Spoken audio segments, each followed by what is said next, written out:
It is Wednesday, my dudes. This is how I win. This is no democracy. It is a dictatorship. Hate. Double hate. Load entirely. You're out of order! You're out of order! Everything that guy just says is bullshit. Thank you. I'm a bitch, is back. Stone cold sober, as a matter of fact. I can bitch, got the better than you. It's the way that I move, the thing that I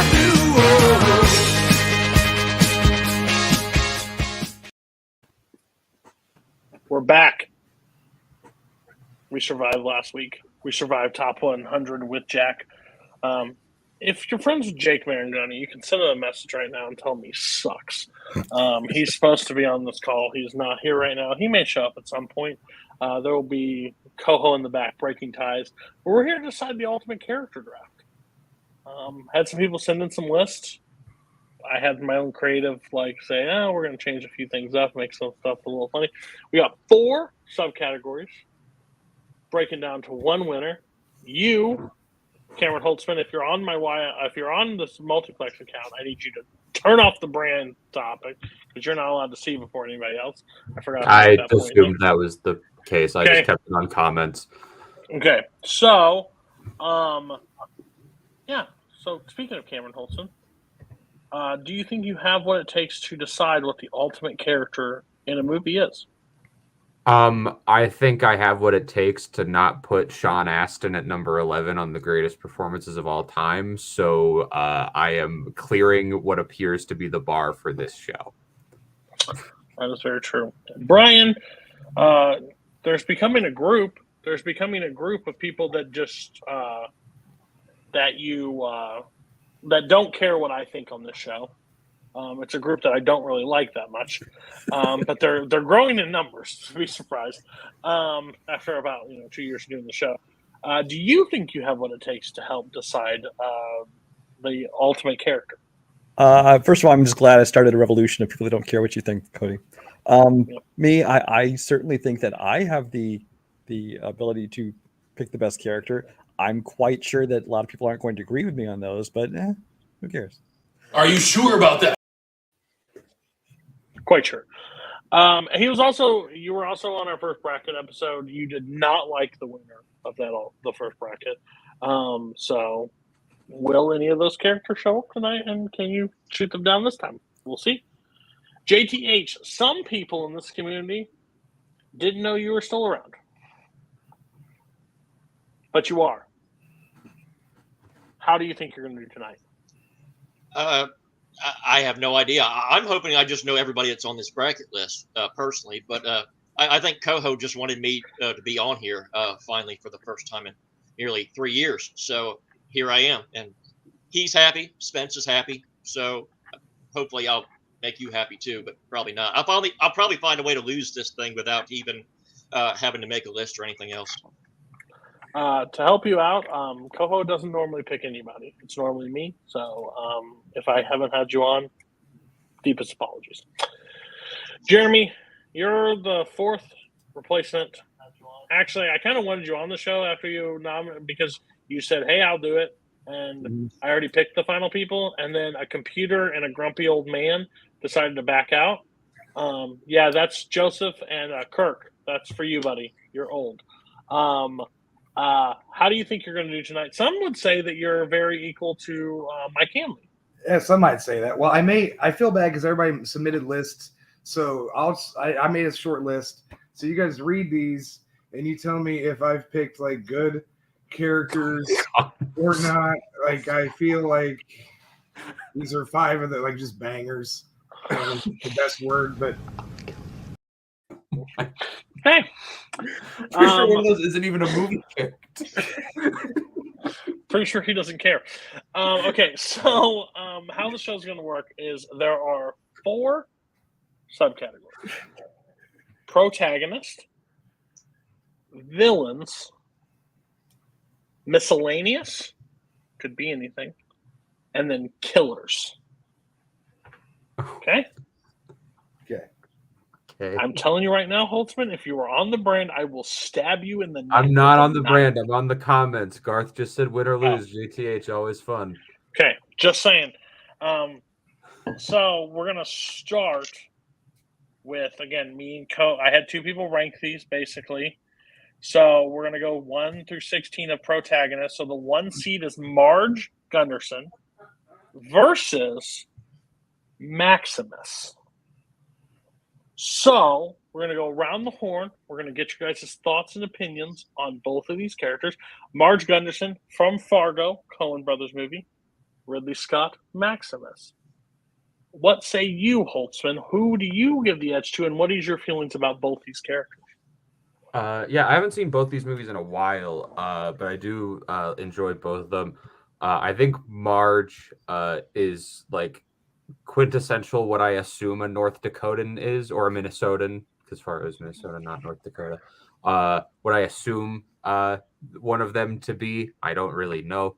But yeah, just like a really fun and enjoyable performance and an enjoyable character, like trying to do what's right, but also like having these moments of seriousness when it comes time for her to. And then Russell Crowe, yeah, one man on a quest of vengeance, avenge his family, fondle some grain. Yeah. Brian, what say you? It's tough. Because I think that obviously they're both great characters. Fargo, I'm not as big a fan as a lot of people are. I mean, it's a good movie, but I'm not like in love with it like some people are. But I mean, the characters are all great, and we're not talking about best performances. So it's not a matter of their acting, but it's a matter of the characters themselves. So whereas I think that Marge is a good character, a fun character, she's a little bit more of almost a caricature at times, whereas I think Maximus has like an actual character arc and everything. And so I'd go with Maximus. All right. Cam, what was your vote? Oh, I didn't know if I was supposed to vote yet or not. Technically, I didn't ask for him, but I'm going to. Oh, I'm sorry. I didn't Oh, understand how this works.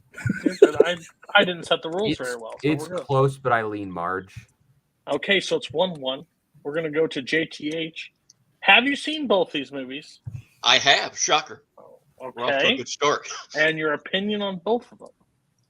First off, it's not a caricature. That's what people in North Dakota actually sound like. So, to me, I actually really like Fargo a lot. I know that's a shock, considering probably some people probably don't even think I even saw the movie. But I tend to like characters that are more down to earth, which is absolutely what Marge was. Everybody, I think, is a very embraceable, lovable character, whereas Maximus, I would not bear to want to be Maximus in any shape or form. So I would absolutely lean towards Marge. Okay, that is fair. And Jeremy. So it is now 2-1 in favor of Marge. Where do you lean? Well, like I would imagine for a lot of people my age, this was my first Coen Brothers movie, speaking of Fargo. So it was my first kind of venture into their world at the time. And Marge is awesome. Like she's this kind of peppy little spark in the middle of this insane murder, kidnapping plot. And she works it out. But then in Gladiator, I mean, it's kind of just, at the end of the day, it's Death Wish 10,000 BC. Like, he just gets betrayed, he turns around, and he goes back, and he's trying to get revenge. So I'm probably going to give it to Marge. Okay, so Marge moves over. 1 seed beats the 16. If I was Brian, I would have given it to Maximus as well. Just my opinion. But overall, so Marge wins. So we got our second matchup. We've got the 1 seed, or the 2 seed, Captain Jack Sparrow versus the 15 seed, John Rambo. So if you don't know, I have a producer that works backstage. His name is Kaleb Koho. He also had a hand in seeding this. I don't know if you knew that, but he did. So Captain Jack got the 2 because I had somebody else do also the rankings. So we'll start with Brian. And let's save your vote for the end. Just talk about the characters and then we'll go around the horn. I like that idea better. So, Brian, thoughts on both characters? Captain Jack is just an iconic character. I mean, it's somebody who it came from out of nowhere. Nobody expected this to become, even when they knew they were making a Pirates of the Caribbean movie, and even when they cast Johnny Depp, nobody thought that the character would be what they made of it. Who was, he was, adventurous and swashbuckling and all these things, but he's also hilarious. He seems dumb, but at the same time, sometimes he's the smartest guy in the room and he kind of knows what's going on, whereas other people don't. It's got the physical humor to him. He's got, the dialogue is great with him. It's so many things about that character make him unique that there really isn't anyone else like him in movies. And Rambo is one of those ones who, I mean, you can look at, especially film to film, is changed very much. Because I mean, in the first one, people forget the First Blood was really, it was a lot of action to it, but it was more drama actually, and as it went on, of course, James Cameron wrote the second one, which became more of an action fest. And by the time you got into some of the other ones, they just came kind of, just messy action films. The last couple, honestly, in my opinion, shouldn't have been made. But the character himself, I mean, you understand his motivation, you understand the corner he was put in, and especially if you're looking at him mainly from that first movie, it is a pretty well-defined character. Fair. JTH, your thoughts? Have you seen both these films? Yes, I have. Or at least one of the Rambos, or at least Yes. one of the Pirates. Okay, perfect. So this is interesting because both these franchises have kind of gone, in a way, kind of a similar track, but kind of get two different impressions. Because it's like the Rambo films, they started out great, and then they kind of became translated as kind of dumb fun in a way, whereas the pirate movies kind of took that same track, but everyone just thinks they're crap. And to me, I've never really understood the connection to that. To me, I actually think they're pretty similar. So to me, it's going to be really hard for me to really grasp the fine ways to actually pick this one. So I'm actually still kind of torn on this one personally. Good, because I haven't asked for a vote yet. Jeremy, what do you think? I think they're both great, and they're both iconic at this point, right? I mean, Rambo got to the point where it was great action, and then to the point of cliche. Like, that's the action cliche is Rambo 3, Rambo 4, to the point where it shows up in Gremlins and Hot Shots Part 2, stuff like that. And then Pirates of the Caribbean, though, that, Johnny Depp was on top of the world at the time, and people were like, this is going to be stupid. They're making a movie based on a ride. And they didn't know that the ride-based movie that would suck would come many years later. So he turned that franchise into what it was. And Holtzman, your thoughts? Yeah, Jack Sparrow is arguably the best part of 3 out of 5 Pirates of the Caribbean movies. And then there's 2 that we don't need to rewatch or really talk about much because the character is a case of diminishing returns. But he has a lot of great moments. One of the all-time iconic character introductions is just him stepping off of the boat as it fully submerges under the water and him going, well, all right, cool, and just keeps walking. But my favorite part of the Rambo movies is not watching them because I haven't done that. Okay, so we'll know where you're going to lean in this vote. Brian? You never know. I could shock you. I mean, come on. There's a collection of Jack Sparrows above my head right here. I was going to say, Brian, turn your camera off and let the people know. Yeah, it's Jack Sparrow, hands down for me. And I will give him, he is in this community the biggest Pirates fan in this community because I believe he won the Pirates full. He beat somebody in a random. 883 pieces of gold. JTH, where are you leaning? I think I'm going to lean a little bit towards Sparrow, even though Cameron really didn't do himself any favors when he said Sparrow's the best character in 3 of the 5 movies because he's like the main character. It should be 5 of the 5 movies. To be fair, he's not even the best in the third one. But I'll give you. To me, that should be like an indictment against the character. But yeah, to me, I just think the Sparrow character has been a lot more embraced, especially over the last couple of years. Whereas that last Rambo film was kind of more of a death nail, personally. So I'm going to lead towards Sparrow. Jeremy, It's a tough pick, but but I think mainly because like it's got to be so iconic, like I said, to the point of cliche. And also, if I don't pick John Rambo, my wife will file papers. I've got to give my vote to Rambo. Jack Sparrow moves on. You don't know where I'm voting. I'm not even gonna if I allow voted you to- Rambo, Koho is the tiebreaker, and Jack Correct. Sparrow would win. Jack Sparrow. So I'm saving the He was 2 process. steps ahead of you. I'm not allowing you to vote for something you haven't seen. So, as much as I want to give 3-point voting points to the man that's wearing a shark shirt with a crown on his head. Okay. And So we're on to the next one. Have to find this. Okay, so number 3 is Indiana Jones, and he's taking on John McClane. Oh, Why is that hurt me? picture of John McClane? It's a good day to die hard. You did this I just think that's to actually hurt good me, for Cody. your die hard. Oh. I didn't do the rankings. I kept my name out of that, so that's just me. The person that will go last on voting and this will be Brian Michael. So we're going to start with Jeremy, though. Oh, man. Jeremy. So like, Jesus, like Didn't even think about this. He's like the action hero for everybody, and then John McClane is the action hero once you turn like 13 or 14 and you're old enough to watch the Die Hards and stuff. Man, they're both great. Indiana Jones. Well, what's your opinion on both characters, and then we can come back to the vote for later. They're both awesome. So Indiana Jones is great. I'm only talking about 3 movies because only 3 exist. So the arc that goes over those 3 are pretty great. I stand by that. There's no aliens, but it allows for like supernatural but adventure at the same time without too much stupidity. Question for you, Jeremy. What would you say if somebody said that the 4th one that we do not speak of is the 3rd best and number 2 is the worst? Well, I know a guy who's actually said that to me, and I said he was completely insane.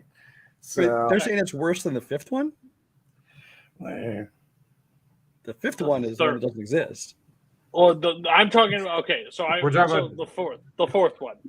Kingdom of the Crystal Skull is the 3rd Sorry, I best. thought you moved to Die Hard. Ignore me. I'm on a different conversation. Go ahead. I was like, Brian, 5 is not out yet. No, I was confused. Doug Hurt's great, but that movie. Famous words from Koho. Koho says the second one. My belief is people that say the second one is bad is because the internet tells you it's bad. Cameron Holtzman. I don't think I've ever gotten your opinion on these 2 franchises, so I'm interested to see how you feel about these 2 characters. Yeah, I have seen all 4 of the Indiana Jones movies because I don't care if you don't like the 4th one; it exists. And I've seen the first 3 Die Hard movies.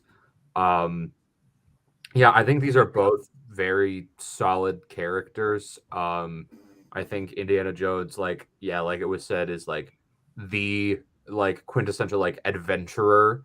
Like if you're following a guy on an adventure, Indiana Jones is the guy, whereas McClane is like we are in a tight spot. Who do you call to be your action hero savior of the day? But they do have some very similar things. Yeah, I have a direction that I would probably lean, but this is a very close matchup. JTH? So I have seen all 3 Indiana Jones films, let that be known, and it's my favorite movie trilogy, my favorite movie franchise. So I think that pretty much puts that clear. I have not seen all the Die Hard films, but even if I had, John McClane probably has a big hill to climb. The end. Brian, Yeah. how are you feeling about I think these are 2 of the bottom tier movies for you. So how are you feeling? These really should be 2 of the people in the top 5, top 4, semifinals or whatever, in my opinion. But for what that's worth. Yeah, everybody knows I'm a big fan of these series. Indiana Jones. I mean, yeah, the 4th one is a gigantic step down. But just talking about the character, though, I mean, those first 3 movies are phenomenal. It's a character they created that was like nothing that came before. Well, I mean, it resurrected the type of character we hadn't seen since like the serials of like, you know, the 30s or whatever, 40s. There were movies like this weren't being made. And now ever since then, you've had copycat after copycat come out, but right down to movies like The Mummy or Uncharted, all these kind of things are basically trying to be the new Indiana Jones with varying degrees of success. At the same time, you have Die Hard, where John McClane, Die Hard basically reinvented the action genre. Because I mean, at the time, it was all about the unstoppable, you know, the unstoppable beast of a killer, like in the Schwarzenegger movies, and the Sylvester Stallone movies like Cobra and Raw Deal and all these kind of things. And this took it and made it like the everyman hero. It's like some guy stuck in a situation. And now, ever since then, you've had all these movies that are Die Hard on a bus, Die Hard on a ship, Die Hard on whatever. So they have copycats. So clearly, these are two great characters that they tried to copy over and over.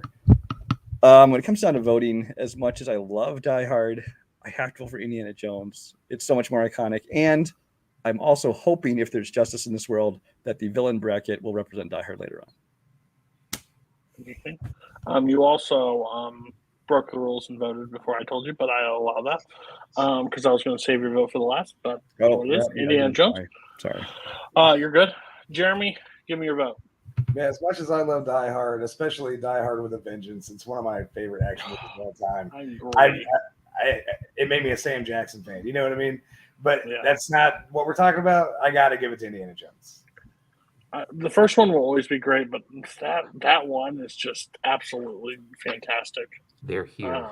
I know. They found us. Don't bring attention. We get out of them.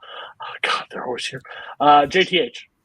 Got to go Indiana Jones, hands down. And Holton? Yeah, this would have been a clean sweep, Indiana Jones. Yeah. I would like to vote Indiana Jones when I'm supposed to now. Okay. So yeah, I didn't expect that. I would have been kind of upset if Indiana Jones would have been eliminated, but I do love Indiana Jones. You can definitely tell Koho and Boatman kind of. Oh, I didn't say had the ranking of this. Number 4 is Rocky Balboa versus Django Friedman from Django Unchained. So interesting. The Italian Stallion versus the man that's in one movie that kills a lot of people and a lot of interesting moments. So we're going to start with JTH. Have you seen both these movies? Yes, I have. All right, perfect. We're on to a great start today, JTH. Good job. He's coming for everybody's Warzone belt. Anyways, what's your opinion on both these characters? So I really like Rocky Balboa as a character a lot. To me, I've always really liked the character arc that Rocky went throughout the trilogy, whether it be throughout the Rocky films to the Rocky Balboa film to the Creed movies. I think it was kind of essentially the perfect arc that character could possibly go on. Django, as you said, kills a lot of people. To me, I really like the dimensions that they did give in the film, but to me, I think I kind of have my favorite in this one, but I won't say because I'm not going to break the rules. Thank you. We'll go Holtzman. Yeah, I have seen all of the Rocky movies because I watched them, and then they took it out of fandom very shortly after I did that because the universe hates me. And yeah, I have seen Django Unchained many a time. Not a big sports guy. Gonna be fully upfront about this. I think that the Rocky movies are quite boring and uninteresting a lot of the time. I think several of the supporting characters are arguably more interesting and better choices than Rocky Balboa himself would have been. Whereas Django, I think, he only has that one movie, but the arc, the journey, the character that he has in that single film is a greater arc than Rocky has over 8 movies. So, yeah. I love how our producer backstage looks surprised that me, Cameron Holzman, is voting against the sports thing, probably. Brian. Yeah, Rocky Balboa is another one of those who's kind of the characters change a lot over the years. I mean, the original one, it's a straight out drama. It's got a lot of depth to the character, a lot of dimensions to him. But then as you got into 2, and then especially when you hit 3 and 4, it became, they're very shallow movies and shallow character. It became more just entertainment. But honestly, like for me, while I know like Rocky 1's the better movie, like Rocky 4 is my favorite of the bunch, even though it's just cheese-tastic and it's just basically a movie full of montages and music videos. I still love that one the most just because it's got the most fun to it. But after that, I mean, it was like Rocky 5 and that, but they tried to build the character back up. By the time you hit the Creed movies, it felt like a real character again. It wasn't such a caricature anymore. As far as Django, Quentin Tarantino movies are weird for me because it's always like the first time I see a Quentin Tarantino movie, I kind of just am not that big a fan of it. But the more I watch a movie, I love it more and more and more for the most part. Not all of them, but many of them. And Django is one that's it's probably one of my top maybe three or four Quentin Tarantino movies at this point. And a lot of that is due to the character of Django himself. Because, I mean, Jamie Foxx, this guy who started out on In Living Color doing, just comedy shtick. This is a guy who he brought some depth to this character, and you kind of feel for him, and you get to see him. You understand his journey. What he's trying to get to. You get to see him exact revenge, so it gives you satisfaction as a viewer. And I just thought it was a great character. Yeah, absolutely. Jeremy, I think you're the final one.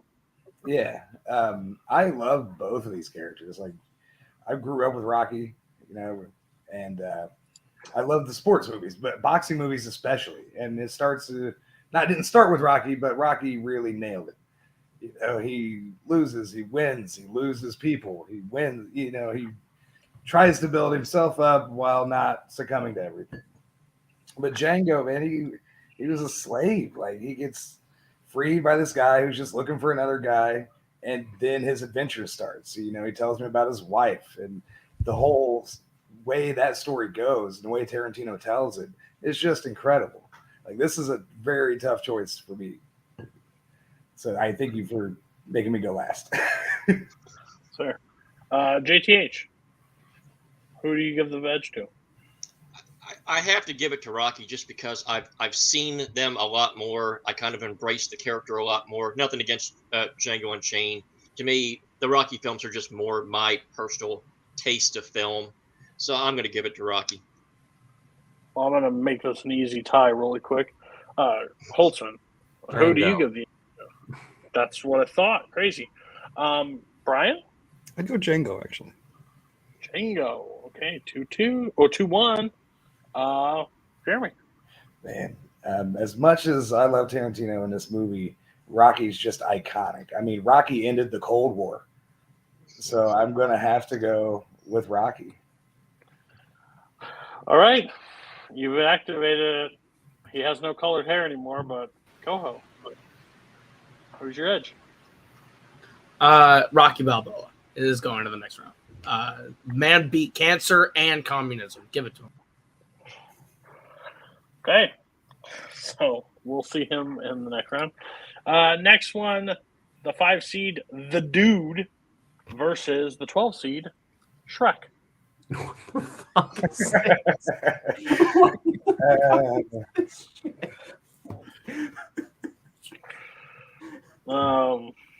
So, Jeremy? Yeah, sure. Why not? Damn. So I love The Big Lebowski, like everybody should. I feel like it's a perfect movie. I'm sure the people that don't, and it's fine. But again, like, once I started catching up on the Coen brothers and stuff, like, it's I watch it 4 times a year without fail. Shrek, I really enjoy. I think I would love to have had the Chris Farley Shrek that we never got, tragically, but Mike Myers did a great thing. Donkey is great. The characters are great, but there's like 5 or 6 or whatever, and but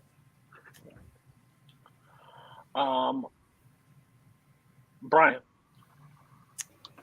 The Dude, the Coen Brothers is another one of those, kind of like Tarantino. Coen Brothers concepts are a lot more hit and miss for me. I love some of the movies. I don't like some of their movies, and it tends to be a lot of the opposite ones of a lot of other people. But Big Lebowski is probably my favorite Coen Brothers movie, and that's largely due to the characters, mainly the Dude, Big Lebowski, as portrayed by Jeff Bridges.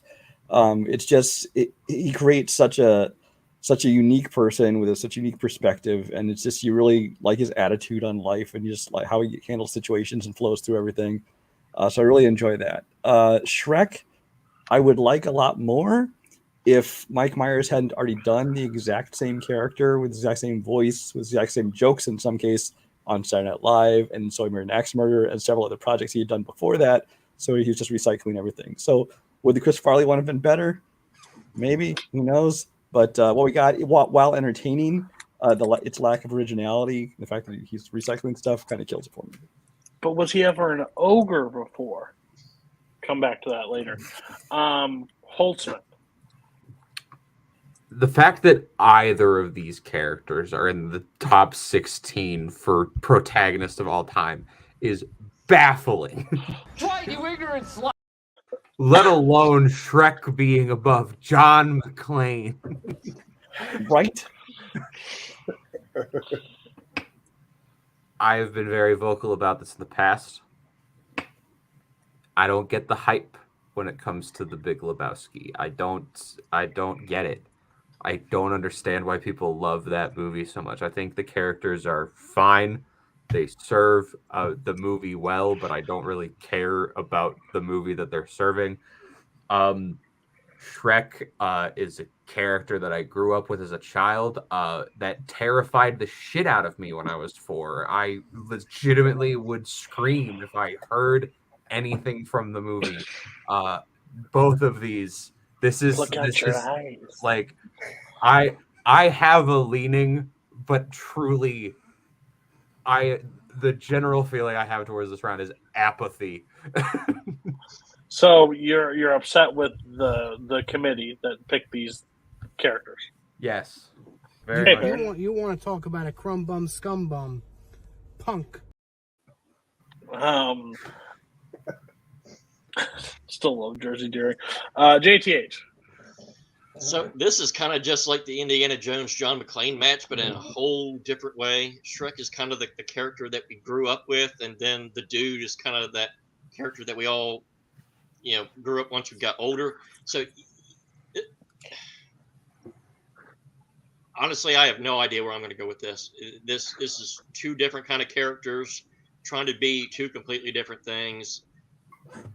I don't know. I don't know what I'm going to do.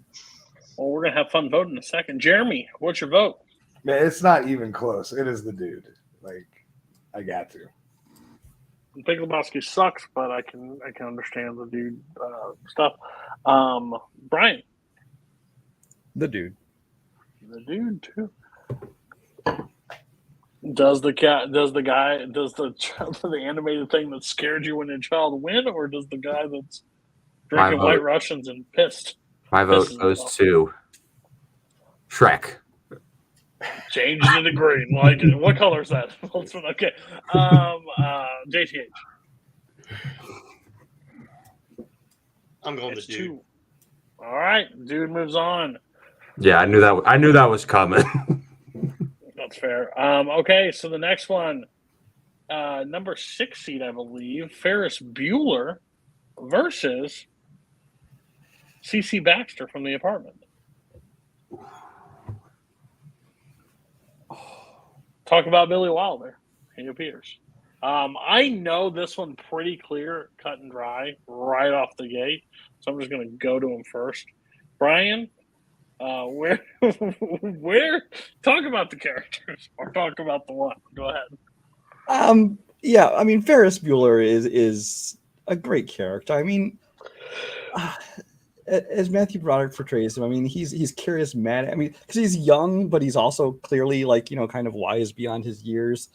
He's kind of that guy who he's kind of a jerk, but yet you want to be his best friend because he's really likable. I mean, he does all these sneaky things, but really he's doing it all to show his friend a great day. He's basically doing it for his friend. So I mean, you get all his motivations. You enjoy his antics, and all in all, it's just an entertaining character. The Apartment is a movie I only came to, I don't know, 5 years ago or so. I finally watched it, and it's a very good movie. I enjoy it a lot, but the character is, in my opinion, it's kind of just Jack Lemmon playing Jack Lemmon. Okay. JTH, have you seen both these movies or just one? I have not seen The Apartment. No. Okay. But what's your feelings on Ferris Bueller? Really like the character as a whole.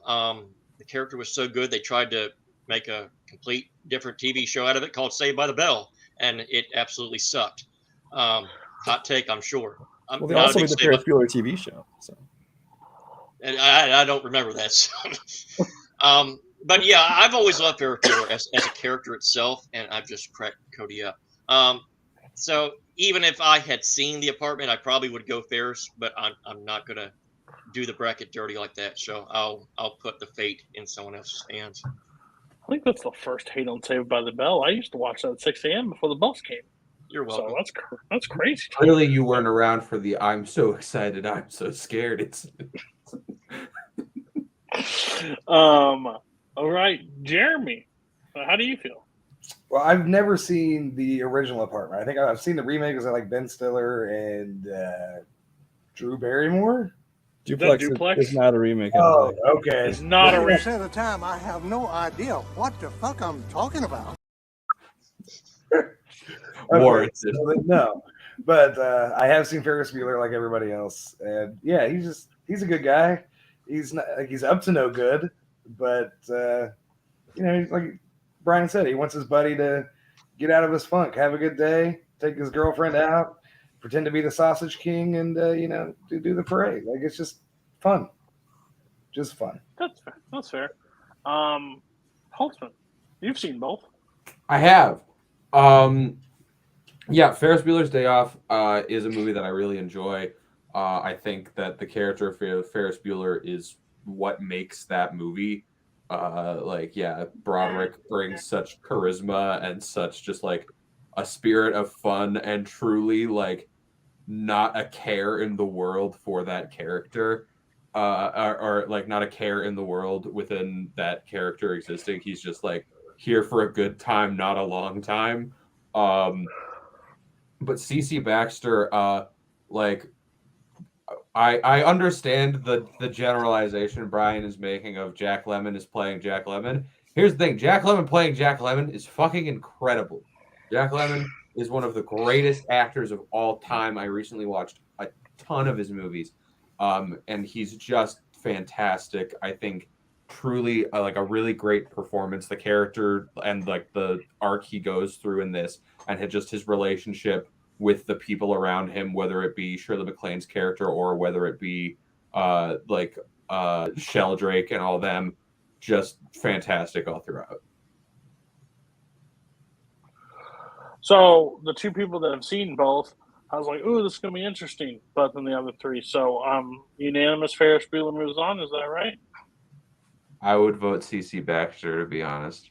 Okay. Well, the other three do Ferris Bueller. So Ferris Bueller is going to move on to the next round. All right. Next, we've got the 7 seed, Mary Poppins, taking on Red from the Shawshank Redemption. Yet the dude faces Shrek. This is some bullshit. I love this. Can I bring back John McClane and bounce one of these? If you ever say the slander against both of these, disrespect. First, we'll go Cameron. Thoughts? Yeah, both of these are great characters. Morgan Freeman in Shawshank gives a fantastic performance, is just a really interesting character. Like, as much as Robbins is the lead of that movie, Freeman steals the entire thing away from him. Just a truly fantastic performance. A very likable character who is like fully aware of the circumstances he's in and is rising against them. Mary Poppins, like an all-time great. Julie Andrews, perfect performance, brilliant character, just pure joy put into film. They're both great, but there's a clear choice here, and I'm gonna be sad when this ends. I have a feeling. We'll go Jeremy. Mary Poppins is amazing. Like Julie Andrews, for making that movie at the time, she is the perfect person, the only person around for them probably to pull that off. It's absolutely wonderful. She's sweet. I wish she had taken care of me when I was little. you know. But Red is the anchor of that movie too. Like he tells us the story, he fills us in kind of in between, you know, and gives us what it's really like to be there with them. So before I go to anybody else, just watch Mary Poppins. I rewatched it. That movie's fucking incredible. I don't care what anybody says. JTH. Yeah, I'm kind of torn on this one too. Mary Poppins is an incredible character, whereas Red, I don't think has the prestige of the Mary Poppins, but has an incredible story to tell. A great character throughout. Another one I'm going to be really torn about for hopefully a little while longer. I don't know how Brian sits. I know how Brian sits about Shawshank as a whole, but I don't know how he sits on these characters. So I'm interested to see. So Brian, how do you feel? I don't know how I feel. This is probably the one so far that I honestly don't know how I'm going to vote yet. Because I mean, they're both great characters in great movies, but they're neither of them is like, you know, my favorite characters. Neither of them has like a huge lead above the other one in my eyes. But as far as Mary Poppins, I mean, again, I mean, obviously it came from a pre-existing book, but Julie Andrews did so much to make the character what she is, and just the musicality of her and the creativity of the character. And just, again, it's one of those things where kind of her outlook on life and her cheerfulness and the effect she has on the people around her makes her a great character. Red, as portrayed by Morgan Freeman, is he's really the heart and soul of that movie. I mean, you may have Tim Robbins as the main character, but Red is kind of the one he's kind of his guide. He's kind of the person who's like, you know, helping him survive in this prison and teaching him how to get along and everything. And yeah, I know how I'm going to vote on this.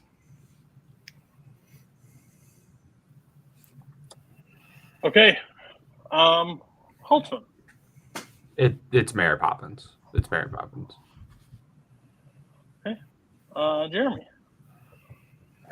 Man. It's tough, but I'm probably going to have to go with Mary Poppins too. It's kind of happy. Just to let you know, if this is tied, Koho does not get a vote. I'm not letting you have this power. Brian, I don't know where you'll lean. I guess I give the slight edge to Mary Poppins. Okay. There's so. Poppins was Thank you. JTH. I actually probably would have leaned a little bit more towards Red, because if we're doing Mary Poppins the character, I think we have to incorporate Mary Poppins Returns, and that's a massive downgrade. We do not. No, we do not.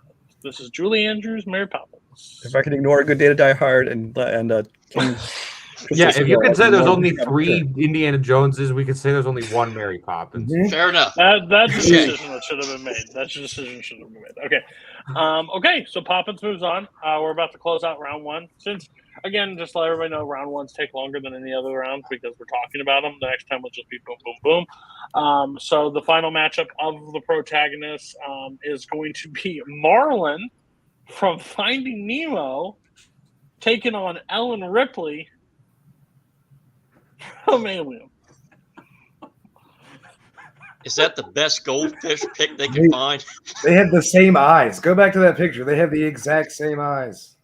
I just like the. Can we pull back up the picture? 2 of them next to it. Can we pull back up the picture? Apparently not. Apparently not. He's They too have ashamed. the same I eyes. I told don't you care. Koho deleted it the moment it came. Purged it, yeah. They have very similar eyes. It's fair. Give it. Okay. Ripley's eyes might actually be a little bit bigger than the goldfish, actually. All right. Thoughts on this? I'll go with Jeremy. Okay. Man. Alien, like, this is one of those where you can't really drop any, can you? Like, you go, there are just ups and downs. They're great movies. And she's a great character through them. Aliens, I think, is probably the best iteration, right? You know, get away from her, you bitch. Like, she's a protector, like, she's a warrior. And then at the same time, Marlon he's just trying to get his kid back, you know? He went too close, got picked up, and then he goes on this awesome adventure that, you know, that movie solidified Pixar forever, probably. So, but I love them both. Okay. JTH. So I'm actually not big on the Finding movies personally, but I do really like the Alien films. I think Ripley is an incredible character, so I think I've kind of already made my selection. Okay. Holtzman. Yeah, Marlin, I think, is one of the best characters in the entire Pixar canon. I think just his dedication, like his commitment as a father to go literally like for a fish the ends of the earth and in order to save his son is like a very brave, very noble, very admirable thing to do. Ripley though is like the sci-fi character, the sci-fi protagonist, one of the great like action heroines. Yeah, she's fantastic in Alien. I don't love Aliens as a movie, but I think her growth as a character is really good. I think she's still really solid in Alien 3. And then the Ripley in Resurrection is not Ellen Ripley, so that one legitimately doesn't count, Spence. Ryan. Yeah, I mean, Ripley in the Alien movies, I mean, like Cameron already said, she's like the iconic sci-fi action heroine. And this is at a time when there wasn't really such a thing as action heroine. I mean, before they made Ellen Ripley the star, the female lead of an action movie, the only time that happened is in something cheesy like, Barbarella, Queen of the Galaxy or something like that. But you have this movie where Ellen Ripley is this person who, she was just another crew member, just another one of the crew. But she's somebody who lives through the first movie. She finds out essentially she's lost her daughter, who she never gets to see again, becomes a surrogate mom basically to Newt, and then the story goes on from there. She completely sells the action, she completely sells the emotion. People forget that Sigourney Weaver got an Oscar nomination in the role of Ellen Ripley. And so, I mean, this is just a character who I think is kind of iconic in terms of female action heroes. Marlin is a great character for that movie, but for all time greatest characters, no. Boatman is sad. All right, so we'll go Brian. Give us your vote. Ripley. JTH? Ripley. Jeremy. Well, like Kaleb Boatman, I am a pretty big Albert Brooks fan. Not on his level, but I'm still going to have to give it to Ripley, yeah. Holtzman, where was your vote? It would have been a clean sweep for Ripley. It's fair. All right, so we have our final matchups out of that round. Now we're going on to villains. Villains is an interesting category. I gotta find it real quick. So the number 1 seed, Hans Landa versus 16 seed Zack Snyder for basically everything he's ever made, and the abomination that he has done to film. Besides, say, one movie. So I would like the record to state I did just get a message on Facebook saying "traitor" in all caps. I'll give you one guess who it may have come from. Was it the First Order Trooper? Yes. Okay, so we'll start with Holtzman. Hans Landa from Inglourious Basterds, or Zack Snyder and his directorial movies. And basically, I'm going to include this. He's also the villain of all his little trolls online that claim for Snyderverse and how his movie. He's incorporated. That's all in one. So, who's the bigger villain? Go ahead. See, that caveat makes this harder. Yeah, Hans Landa, fucking incredible. Just diabolical, truly evil, so cold and calculated in every move that he makes. He truly is the antithesis of Zack Snyder when directing movies. Just throwing shit everywhere. That being said, I could not give less of a shit about Zack Snyder. I could not give less of a shit about everyone being unhappy at Snyder fans on the internet, and I'm not feeding this debate. My vote is locked 100%. Hey, if you're watching the show and you would like to be on the show tonight, send me a message. I need to replace someone. You disrespectful troll yourself. Brian. Well, I feel like you've given one of them a buy round because one's a person, not a character. If you want to say greatest villains in Hollywood, sure, whatever. But this is about characters. And Hans Landa, even if Zack Snyder was a character in a movie somewhere, Listen, don't read too much into the bracket. Don't read too much into the bracket, okay? Hans Landa is still such a great character. I mean, it's somebody who, again, one of the great things about creating a great villain is, I mean, sometimes you can get those movies with mustache twirling villain. Other characters are going to be more layered. And this is somebody who, the first time you meet him, he's cordial, he's jovial, he's friendly, and you know, he's charismatic. He tells these great stories. He's great in conversation. And then you realize he's smiling at you and joking at the same time. He's being a part of a genocide. And it's just a matter of, he like you said, he's just a very evil character, and he's got something to him where it's you hate him, but you're enjoying it. And that kind of makes it for a great villain character. Okay, so that's fair what you're saying there, but sometimes the villain sits behind a camera. Anyways, that's true too. Jeremy. So Hans Landa is incredible. He's terrifying. He's my introduction to Christoph Waltz, probably like a lot of other people. And you know, when he comes in and he says, "You know who I am? The Jew Hunter." That's horrifying. But we are Legion. We are the Snyderverse. I didn't know I was going to be represented on the bracket. You're a Snyder person? Oh my God, he is my dude. Cody's replacement thing still stands, but I'm home free now. I love him. I love his movies. I love the way he makes movies. 300 changed my life. I probably wouldn't be in this community if I hadn't saw 300. And I was like, oh, you can make a comic book come to life. That's amazing. But also, when has he ever made a comic book come to life? He is ruined.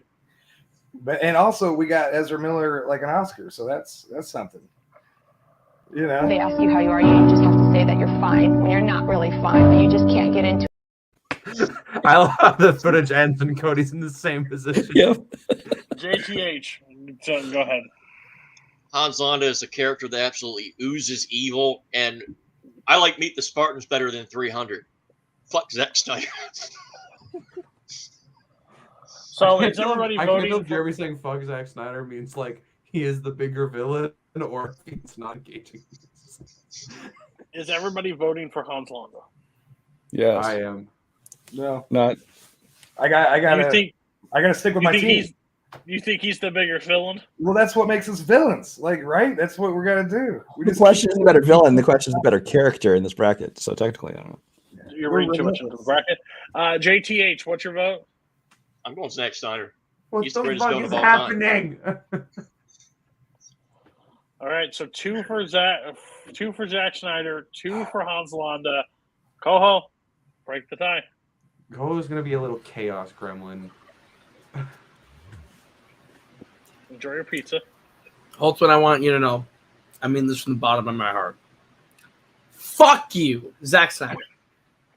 Zack Snyder was on 16 shots. That's the one thing. We won't have a cookie cutter person at the end. They're interesting. I did not come up with I would this say idea. YLS has lost all its credibility, but it lost that a long time ago. Okay, watch your mouth, you dirty fraud scoundrel. Okay. All right, number 2 seed Anton Chigurh versus the 15 seed Alonzo Harris from Training Day. Okay. We're gonna start with JTH. I have not seen Training Day. Okay, so tell me about No Country for Old Men and why you think he's a good villain. To me, that character really kind of caught me off guard the first time I saw No Country for Old Men. It was kind of a different style character from what I was expecting, and really loved the character as a whole. I probably would have gone that character regardless, whether I'd seen Training Day or not. But again, I will not take a pick by default. Okay. Jeremy. Training is amazing. You start out and you think he's just showing him around. He's going to teach him the ropes, and then it turns and you realize what kind of monster he really is. While in No Country for Old Men, Anton Chigurh, he's intimidating, and he's like a human version of a robot, and he's very scary, but he's also very one note. Like he walks and he kills, and he walks and he kills. Great movie, but all-time villain, I don't know. Okay. Brian. I agree about his assessment on Anton Chigurh. He's kind of one note. I will say though, he's the best thing about one of my least favorite Coen Brothers movies. But again, because it's just not my style of Coen Brothers movie. But I think that he puts in a great performance. I think the character is a little one note, although it's interesting for what it is. In Training Day, it's another one I'm not crazy about, but I think that it's at least interesting because it's, especially as portrayed by Denzel, because you get this character who, is supposed to be this great cop, but he's also obviously corruption going on. And then also how he reacts to his whole world coming unraveled towards the end of the movie. It kind of adds to his whole ethos. Wholesome. Yeah, Anton Chigurh, I think is I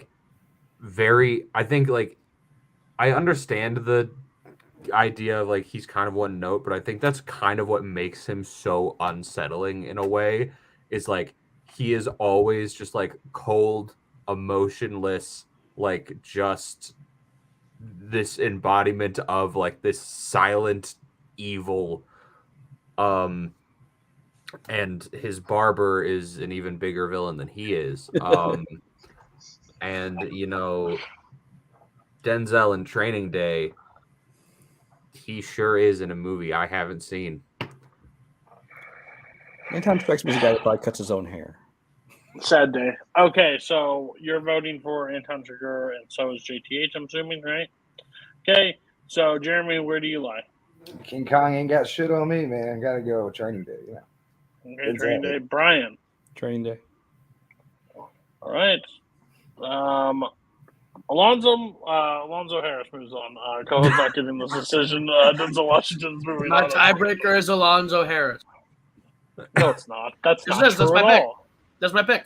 If you'd asked me, that's my pick. You're wow, that's nuts to me. Okay. Pardon my all right. French, but low bullshit.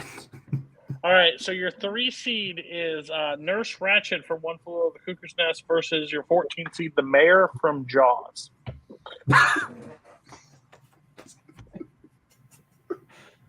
He had the rights to shut down the beach, and he refused to do so. And let people die by a shark attack that could have completely. There had been literally only one victim, and refused to do that. So Nurse Ratched versus that. We'll start with Jeremy. Man, Nurse Ratched is something else. To be in a position where you're there's supposed some to words help that you can people. call her for sure. Yeah, to be in a position where you're supposed to help people and to enjoy doing the opposite is pretty gross. That's pretty messed up. Also, the other guy had a point, I guess. I mean, it was just 1 or 2 people. It's 4th of July weekend. You got to make money. I get it. That shark stays around, by the way. Comes through all sequels too. Brian. Yeah, I mean, I see where you're coming from with the mayor as the villain, because I mean, like Jaws, the shark isn't a villain. The shark's just being a shark, man. He didn't do anything wrong. So if there's a villain in the movie, you got to label some of the antagonists as well. I guess the villain would be the mayor, because of the choices he makes, the things he does. It's kind of that smarmy politician who just cares about how things look, how the town looks, how his re-election, all those kind of things. That's all he cares about. He doesn't, he's not considering all the factors, in lieu of what would happen if you shut down this festival.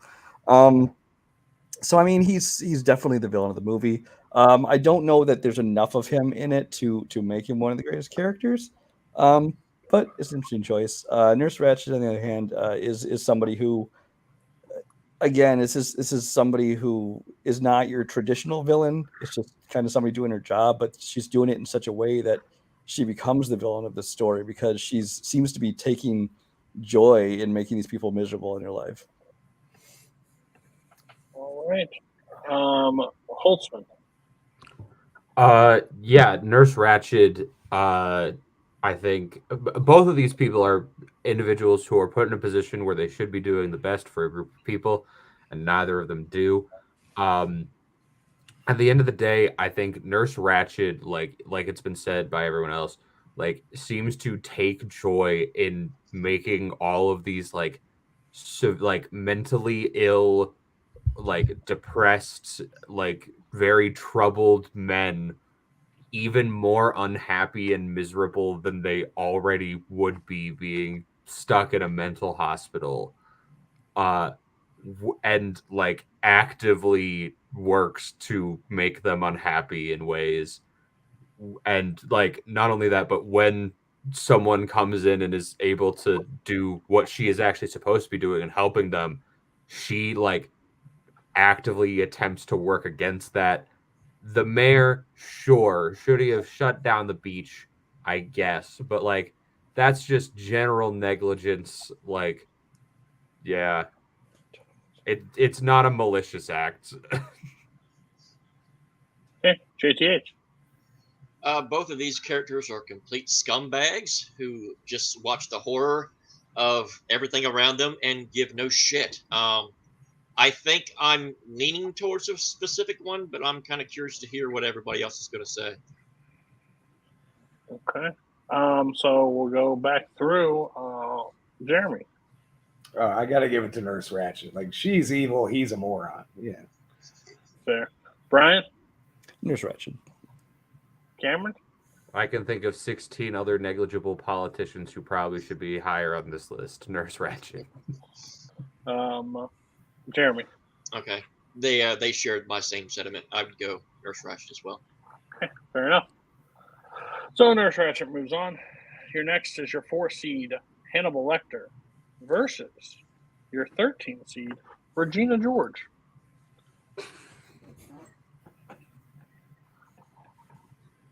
So we're going to start with JTH. This matchup almost seems intentional. Hannibal Lecter is one of those characters that's absolutely iconic. It's kind of just the way that the character is portrayed absolutely oozes evil, kind of like many other villains that you just don't even know what their purpose is half the time, and sometimes it doesn't even matter. They don't even care. And to me, I kind of like villains like that a little bit better, that you don't know why they're doing what they do. They just do it because they're just insane. Regina George is just a bully. It's like we see tons of them. And so, yeah, I think I got a clear-cut pick on this one. Okay. Cameron. Yeah, this is such a wildly disparate matchup. Not in terms of like quality of villains, but in terms of the kinds of villains these two characters are. Like, one is a serial killer who murders and eats people and takes joy in that. The other is a teenage girl who like truly just wants, like, places her own wants above anyone else in her world. And also goes to strangely insane lengths to get them. I think both are great in their own ways. I do have a leaning, yeah. Okay. Brian. Yeah, I mean, Hannibal Lecter, again, is one of those iconic characters. I mean, obviously, when Brian Cox played it, it kind of went under the radar in Manhunter. But even then, it was still a compelling character. And then when you put Anthony Hopkins in the role, obviously brought it to an entire another level and made him so interesting. Because, again, it's not one of those, one-note mustache twirling villains. It's this guy who's super intelligent. He's smarter than all of the good guys in the movie. And yet, not only is he a villain, but at the same time, he's basically helping them to catch the person they're really after. And so it's got a real layers to him. And, you get to explore a little bit more of the history, even in the discussions. And then in the later movies, obviously they're stepped down from Silence of the Lambs, but he's still a great character. As far as Regina George, again, this is another one that's a really fun character, a really fun villain for this movie. Although I think it was done better as Heather Chandler in Heathers. Okay, Jeremy. Well, I've never seen Mean Girls, so I'm probably one of the few people who have never seen Mean Girls still around. But I've seen Silence of the Lambs more times than anybody probably should. It's incredible. Yeah, it's great. I mean, even that has gotten to the point where they're used that trope in other movies that involve killers to go talk to this other killer because he knows about him, and let's see if we can figure it out. And it starts with Hannibal Lecter. So you can probably guess where I'm leaning. Okay, so JTH, who do you vote for? Hannibal Lecter. Holtzman? Regina George. Spence. Don't act surprised. You're the one that constantly throws shade and be like, there are 25 better picks than that, and then you're like, nah, Regina George over Hannibal Lecter. It's okay. Brian. Hannibal Lecter. Jeremy? Yeah. Hannibal Lecter. Hannibal Lecter moves on. Thank you, or I would have flipped. I would have lost my mind. All right. Oh God, we're back to Nazis here. Amon Goth versus Colonel Nathan Jessup from. Is that right, or which one did you show? Am I wrong? That was not Colonel Jessup. You said what? You said Amon Goth is the character, right? Oh, sorry. Oh, yeah, you just flipped two matches. All right. Yeah, we'll go with that. Right. Well, fine. Let's do 5.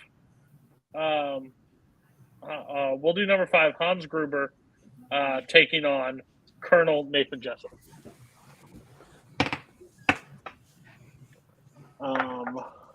Okay. We'll start with Jeremy on this one. Oh man. Well, Hans Gruber is Hans Gruber, man. Like I knew he was going to be coming up, right? John McClane almost went. We knew Hans was coming, but Colonel Jessup, I mean, he's just kind of just a piece of shit. Like he just goes into a courtroom and it's just like, you can't handle the things that I do. That's why I'm here. I'm going to do them. Piss off, and that's in a courtroom, like in a military court. So they're both insane in their own ways. That's true. Brian. Well, I love Hans Gruber. I mean, he's one of the greatest villains of all time. He's just such a likable guy, but obviously he's doing such horrible things. And Alan Rickman in his acting debut, in his film acting debut, is amazing that he did that. But he's a great character. It plays off like this terrorist, and you find out the whole thing is just basically a money grab. It's basically just a big theft, but he's willing to kill all these people and blow up entire buildings just to cover it up. So it is very unique villain, again, something that's been copied so many times since then. Jack Nicholson as Colonel Jessup. We were talking about Jack Lemmon earlier and how Jack Lemmon was kind of playing a version of Jack Lemmon, but he was great in that role, and he's great when he does that. Even if it doesn't create the most unique characters, it's still great. Jack Nicholson's the same way. In almost every movie, Jack Nicholson is just playing Jack Nicholson or a version of himself. But that doesn't mean it's not great performances and great characters. So, I mean, this is a character who obviously is very high on himself. He thinks that he's so important, and to have some little punk lawyer come along and try and push him around and try and bring him down. You can tell how he just thinks it's so beneath him, and how he reacts when he actually loses to this guy. So I mean, they're both kind of great antagonists in their own right. Okay. JTH. Hans Gruber's self-explanatory. It's one of the greatest villains ever. I really like the Colonel Jessup character, but I guess the only negative to him is I don't think he's in the movie long enough to really quantify as being one of the best villains ever. I think, was he in like 4 scenes in the whole film? So, like, to me, I wish we could have got more of that character because I really like the character in the film. But I think not being in the film enough would sway my vote to a specific direction. Cameron. Yeah, both are great villains. I think Hans Gruber is arguably like the quintessential action movie villain, and I think Jessup is like one of the quintessential like drama movie villains. I think both bring very different things to the table, but at the end of the day, they also both are very strong in just like their like commitment to deception and lies in order to get what they want. Like at the end of the day, Gruber's plan is not we're a group of guys with guns that are robbing a bank. It's like we are doing this elaborate scheme to make them panic and go along with our thing way more than we are. And I think it's kind of similar with Jessup, where it's like this, like he gets them so wrapped up in this mystery of what happened when in reality it's very, very simple what happened in A Few Good Men. But yeah, I definitely have a leaning between the two. Okay. So we'll start. Jeremy, what's your vote? I love Jessup and I love Jack Nicholson, but Hans Gruber is amazing. And he's also the catalyst for, like I said, my favorite Die Hard movie, Die Hard with a Vengeance. So Hans Gruber. Brian. We'll just keep touring my toy collection with Hans Gruber. Okay.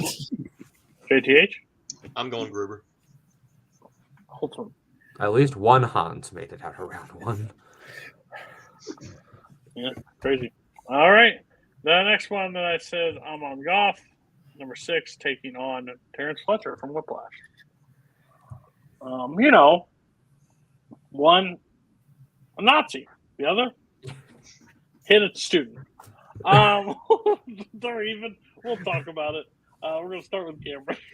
Yeah, that's when the matchup came up. Cody basically put my thoughts into words of, well, one is a Nazi and one is a music teacher who's kind of mean sometimes.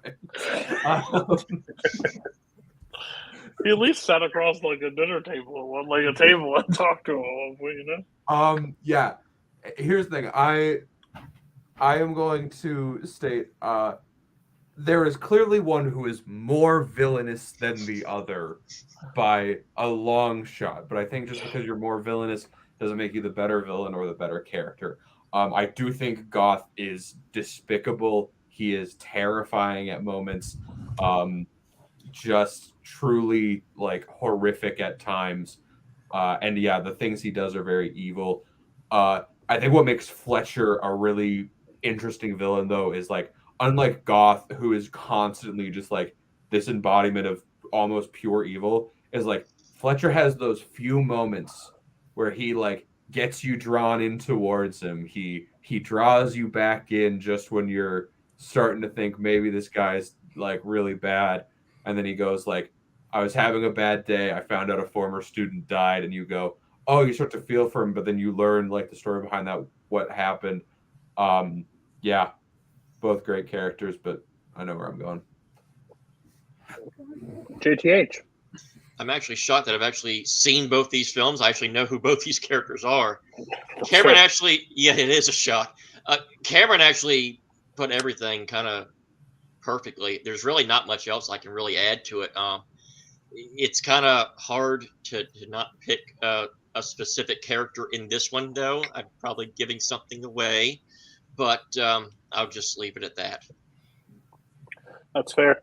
Brian. Yeah, I mean, I kind of echo everything else already said. I mean, Amongoth is a real world villain. I mean, this is somebody who you really know what he really did, even beyond just what the movie covered. So you kind of have more background on him, and it's just the atrocities and like I said, it was pure evil.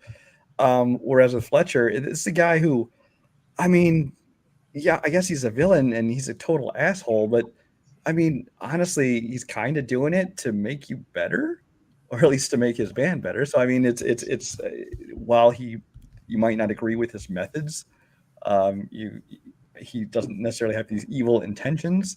So I mean, again, it's going to come down to are we voting? Are we discussing their villainousness, or are we discussing them as characters? That's what the vote will come down to. That's true. Well, Holtzman's going to tell us first. Fletcher. Goth is more evil, but Fletcher's the better character, hands down. JTH? I actually go Goth. Jeremy? Yeah, I mean, he's like a Nazi. So, yeah. You're going Goth. Yeah. Brian? I agree with Cameron. One's far, far more evil, but the other one's a better character in a movie. Tied. Koho? One is a literal Nazi. I'm gonna vote for Amon Goth. Wow, I'm really surprised that he did not go Fletcher. I would have probably went Fletcher. So that's interesting. It's your show. You I- can change it. Huh? It's your show. You can change how the tiebreaker went. True. But this next one's a little bit more important, and I might have to do that. Number 7, T1000 versus the 10 seed, Jenny from Forrest Gump. Of course, this comes back. Why am I always on these shows? One, doing a job, some would say. The other is a heartless bitch that left him with a kid and messed with his emotions for some odd years. So if she would have just stayed in Greenbow, Alabama, we'd have a different conversation about this. So Jenny versus T1000. We're going to start with Jeremy. Man, I guess I never really thought of Jenny as a villain. But look at her. She's all throughout. Looking back at the movie, I get it. But the T1000, man, that was just incredible, right? Like, that's your killing machine. You can't stop him. Not just a Terminator, man. He goes through walls, just walks through a door, like, look like anybody, and he's coming for you. And it's pulled off. And he's also got one of the best movie runs, right? Like, the rigid thing, like, he plays the robot so well that you forget there's an actor there, I think. So. His run is surprisingly similar to Tom Cruise's. Brian. Yeah, I mean, the T1000 is a great character because, again, you had to find something that could be basically the antithesis of Arnold Schwarzenegger's Terminator, whereas he's like this just big hulking, thing that never stops coming. This one is more agile. He can adapt to things. He can, like I said, he can change his shape. He can go through things. He can disguise himself. Whereas, Arnold's Terminator is just who he is. You see him coming. He's just coming for you. So, I mean, I thought they created a great character here in the things that he could do and the way it was pulled off so well. Just the special effects added to the character. And Robert Patrick just played it perfectly. As far as Jenny, you know what? I'm not even going to get into the villain aspects because I understand where you're coming from. I totally get it. And she definitely did things that were not great. But looking at this as the character bracket that we're doing, I do think she's a great character because, I mean, she's somebody who came into Forrest's life very early on. She was basically his first friend. She's the person who he's known his whole life most, next to his mother. She comes in and out of his life as it goes and kind of sees his growth. You see how she's changed. She's gone down a bad road, but towards the end, she kind of is able to kind of pull out of that nosedive, largely with the help of Forrest. Whether or not that was good for Forrest, we'll leave up for debate, but she is a good character. She could have just told him of her intentions at the first and not let him on his entire life to believe false love was there. JTH. So the Jenny character is a lot of fun. It is a character that puts basically the entire movie in motion. So I will give it that. It's probably the only thing I'm going to give it because the T1000 is a villain in and of itself. I am going to admit when I came onto this panel, this is not a match that I ever expected that I was going to have to choose between the T1000 versus a character. You don't know me very well. Cameron. Yeah, this is fun because I don't want to support Koho's lunacy of Jenny's one of the most evil villains in the history of film. That's mine. It's been mine since like day one. That's fair. I just remember Koho bringing it up on my list. I get it. She did bad things, I don't think she's a villain. She's just a bad person. Says the The guy problem who here, for the Nazi. I have not seen Terminator 2. Ah! But you know what? I don't give a shit. I know where I'm voting. Nope, you don't have a vote. You've seen the one. It's Jenny is your vote. Brian, we know where you're going. T1000, right? Yeah, but not by the landslide you'd think. I mean, they're both great characters. I'm not thinking of them as villains. I'm against the Wait, that's fine. Whatever you need to T1000. Jeremy? I'm going to go T1000, but I'm going to watch Forrest Gump through a new lens now, just because nobody ever pointed out to me how much she actually sucks. JTH? Ditto that. T1000. Fucking hell. I just need appreciate one some girl person. in the background winding up to come in and say Jenny. I just need one person. Fuck you both. Or fuck the three of you. Okay. So Jenny is a villain. You all suck. Well, guess I'm never coming back on here again. No, you're gonna be fine. So number 8, Annie Wilkes from Misery versus Percy from The Green Mile. That's not Percy, by the way. I have no idea why you put him. You need to watch The Green Wild Mile. Bill Orton. I understand. I looked at that for the longest time to figure that that's not Percy. If you want to fight, You're talking about Doug Hutchinson, right? No, that is literally from IMDb. It's Percy the Green Mile. Google search. That's him. That's a that's photo of Percy. Sam Rockwell. That's Sam Rockwell. That's and Wild he plays, Bill Orton. Yes. Wow. I looked at that for 7 I times. just googled Percy Green Mile and it came up with Doug Hutchinson. Yeah. Thank you. Weird. Okay. If you haven't seen Green Mile, Percy is the short, dark-haired guy that ends up not wetting the sponge in The Green Mile. And also stomps on a mouse for no fucking reason. He's one of the cruelest human beings possible. Versus Annie Wilkes that also, hobbles somebody. So they all have their mistakes. Here we go, character-wise. So we're going to go to Jeremy first. Thoughts? Annie Wilkes, man, it's just something else. Like, just a fan who kind of just loses touch with reality.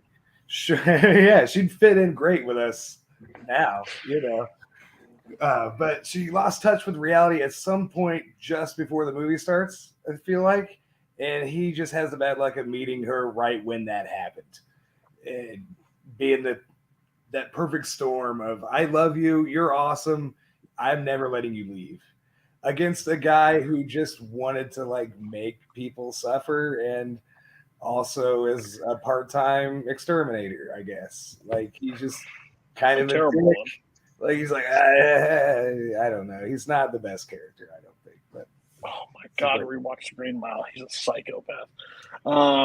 Brian. Yeah, I mean, Green Mile, that guy is he's one of those guys who he's just like some little underling doing his job, but he manages to do it and be so evil in it. And he wields this power like a weapon where he, basically abuses his position of authority. He makes people's lives even more miserable, which even if they're prisoners, I mean, they're still human beings. And especially the way he treats some of them in this movie is just despicable. Annie Wilkes, a great character. I mean, Stephen King movies are very hit and miss, to say the least. But Annie Wilkes is one I think that they really hit a home run with, because this is somebody who isn't your traditional villain. She is somebody who is just kind of just a person living out in the middle of nowhere doing their thing. Now she might have a history, but you don't really know about that at the beginning. And then you realize just the evil, or at least the violence and controlling aspect that she's capable of, and what she does to James Caan's character. So, yeah, both definitely villains, both definitely interesting characters. Okay. JTH. So I'm kind of torn on this one. I'm not a big fan of the Stephen King stuff. It's not my cup of tea. I'm not into those kind of movies personally.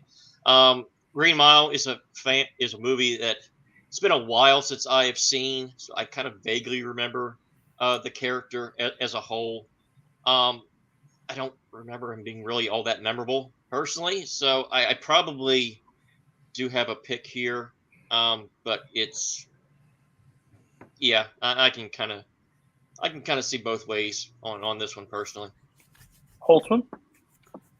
Percy is a cruel, vindictive little shit weasel, and I hate him. He is a monster. He does very bad things.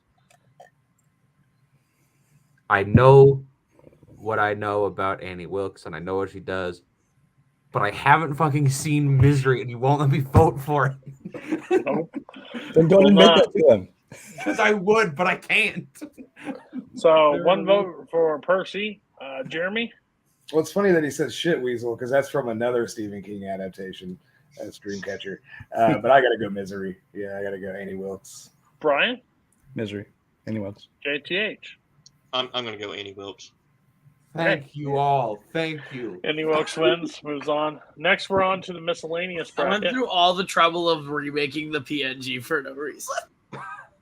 You need to watch Green Mile. It's probably a really good.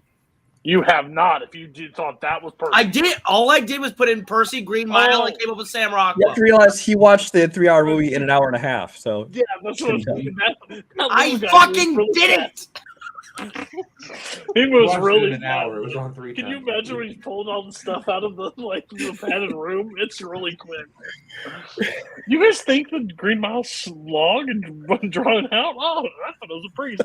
He doesn't think Percy's that bad because to him that execution was quick and painless. That kill scene, that 10-minute kill scene was like a whirlwind. I'm gonna be hanging from the bathroom. Oh, okay.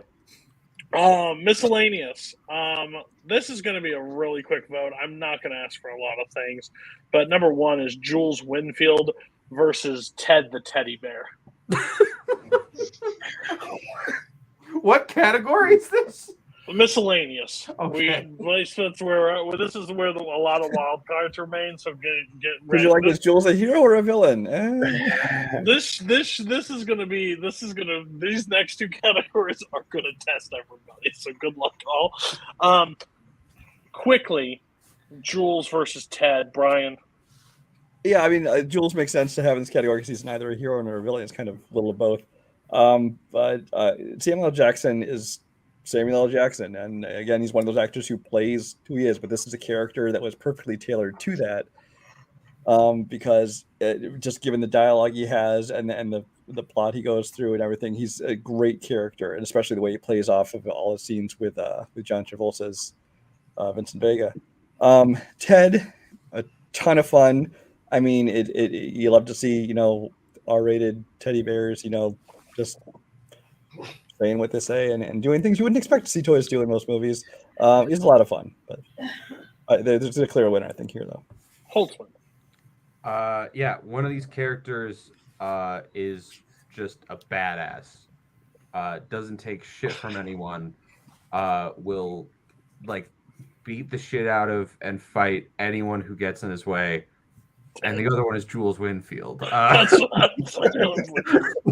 You're describing no, I like both of these characters quite a bit. This is a bonkers matchup. Yeah, there is an answer to this, but if I would be fine with any of these moving on, honestly. Jeremy? Yeah, Ted's great. I love anytime karaoke gets a shout out like that when he does the bit about the 90s singers all sounding the same. It's great. But my ringtone on my phone right now is literally Jules saying, "That is a tasty burger." Like, it's literally my phone right now. So, I love Pulp Fiction. So there's nothing else to say about it. He's got an itchy. He's got to check his triggers, man. JTH? Jules Winfield is a great character. I like Ted, but it's basically Peter Griffin as a teddy bear. I think it's pretty self-explanatory. Jules? Jules. Everybody vote for Jules?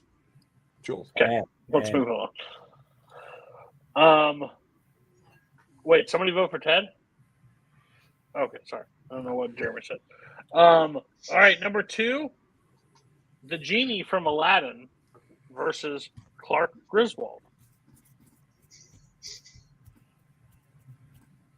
Any of them will take. Any of them you will have a point on. So we're going to start with Jeremy on this. Well, the genie makes wishes come true, but Clark makes dreams come true. He brings everybody together for the full family Christmas. He gets everybody almost to Wally World. They went to Europe at some point. He lost his ass in Vegas in one of the funniest scenes. Like there's no contest here for me. That's fair. Brian. Clark Griswold is the ultimate dad. He's kind of the hero and villain of everybody, because he has the best of intentions for his entire family, but at the same time, he just manages to fuck everything up.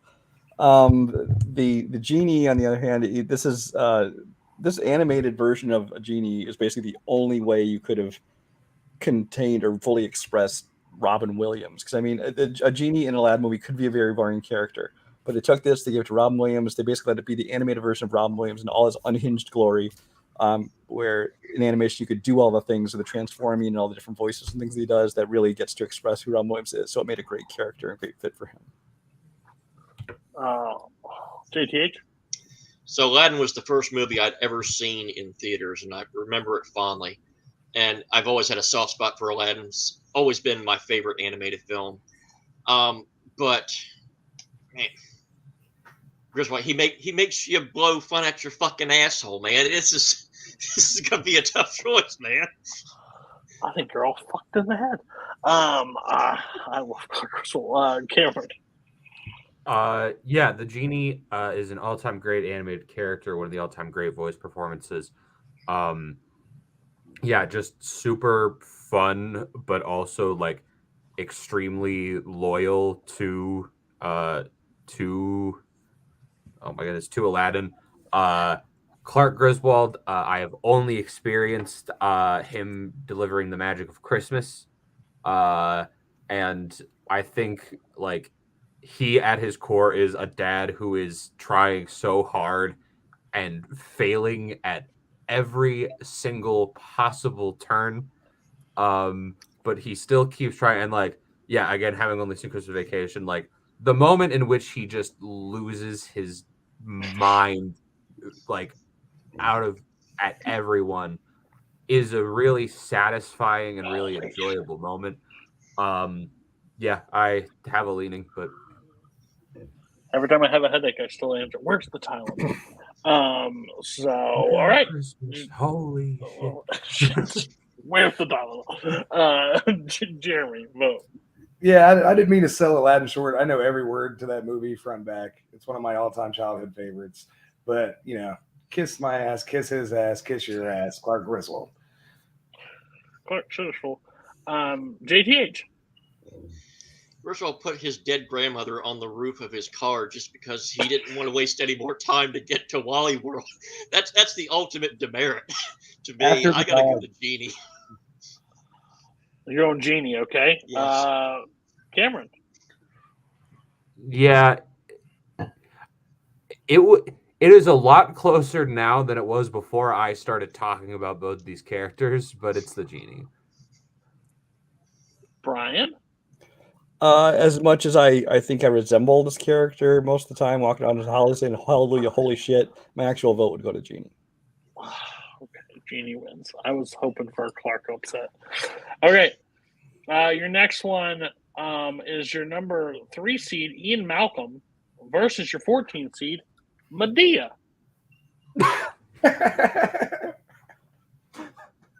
Can we just vote and move on? Do you want to just wrap this up? Who votes for Medea? Raise your hand.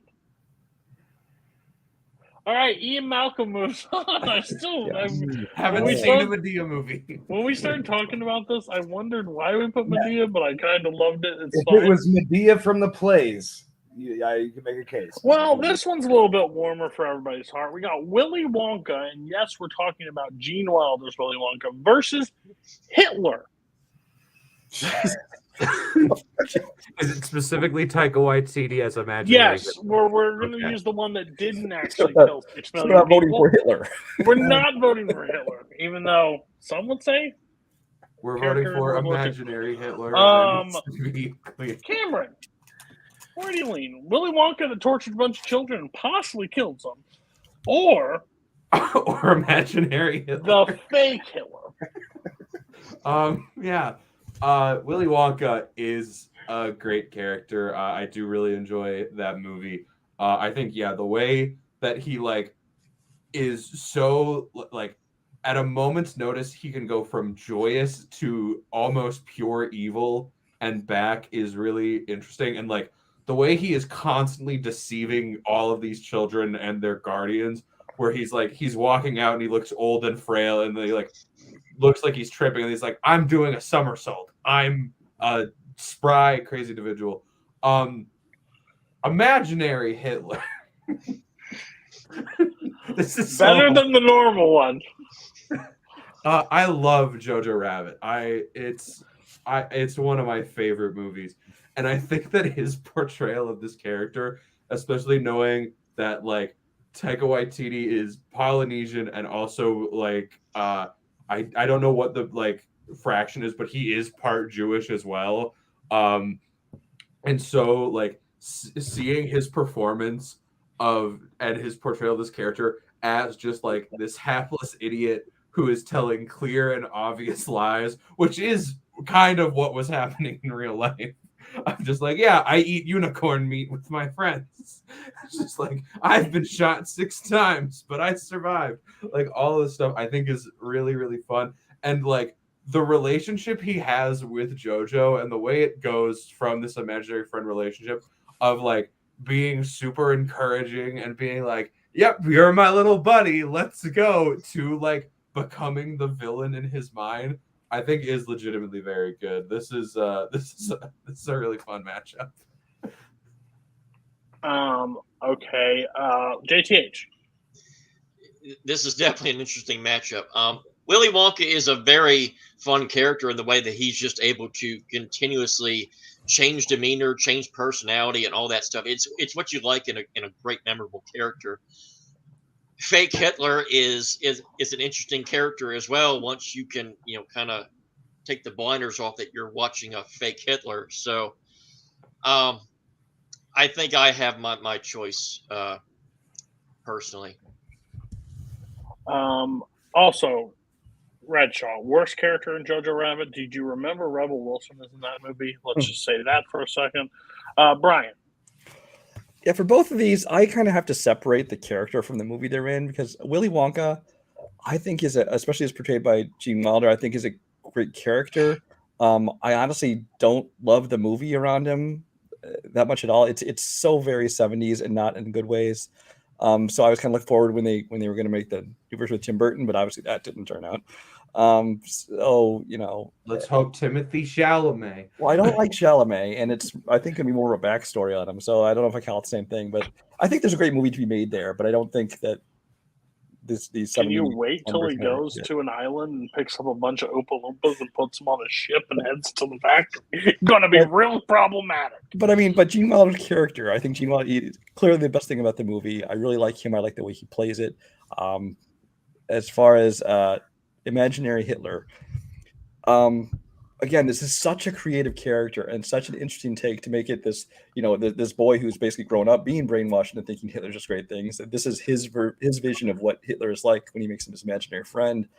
And at the same time, I have to take it out of the movie because I think actually, in my opinion, I feel like it detracts from the movie to have this really over-the-top cartoonishy character just because Taika Waititi likes to be in his movies. Whereas I think that it would have been better maybe without it, honestly. But the character that they created, even if it doesn't fit all the way in the movie the way I would like it to, I think that he's just such a fun character and such a fun way to play it. And again, I mean, it makes sense that you get to mock Hitler at the same time as it makes sense because it's what this boy believes Hitler to be as his best friend. Jeremy. I have not seen Jojo Rabbit. It's just a blind spot for me right now. But I love Willy Wonka. I mean, I like both movies, but I prefer the Gene Wilder version because it's Gene Wilder. It's great. So that's all I got. Okay. Voting, we're going to start with Holtzman. I think I'm going with imaginary Hitler. Okay. JTH? I cannot, with a clear conscience, vote for fake Hitler. I'm going Willy Wonka. Brian? I vote Hitler. No. Don't clip that up. Okay. Jeremy? Oh, you haven't seen it. I haven't seen it. Yeah. So Willie, we have a tie. Koho, break the tie. Chaos. Hitler. Hitler moves on to the next round. Okay, someone definitely has to clip that out. Brian's on it. Okay. Hold on, I have this. Now I don't know where it's at anymore. Okay, so the next one is in miscellaneous. Hold on, sorry guys. People are texting me all this stupid stuff. Okay.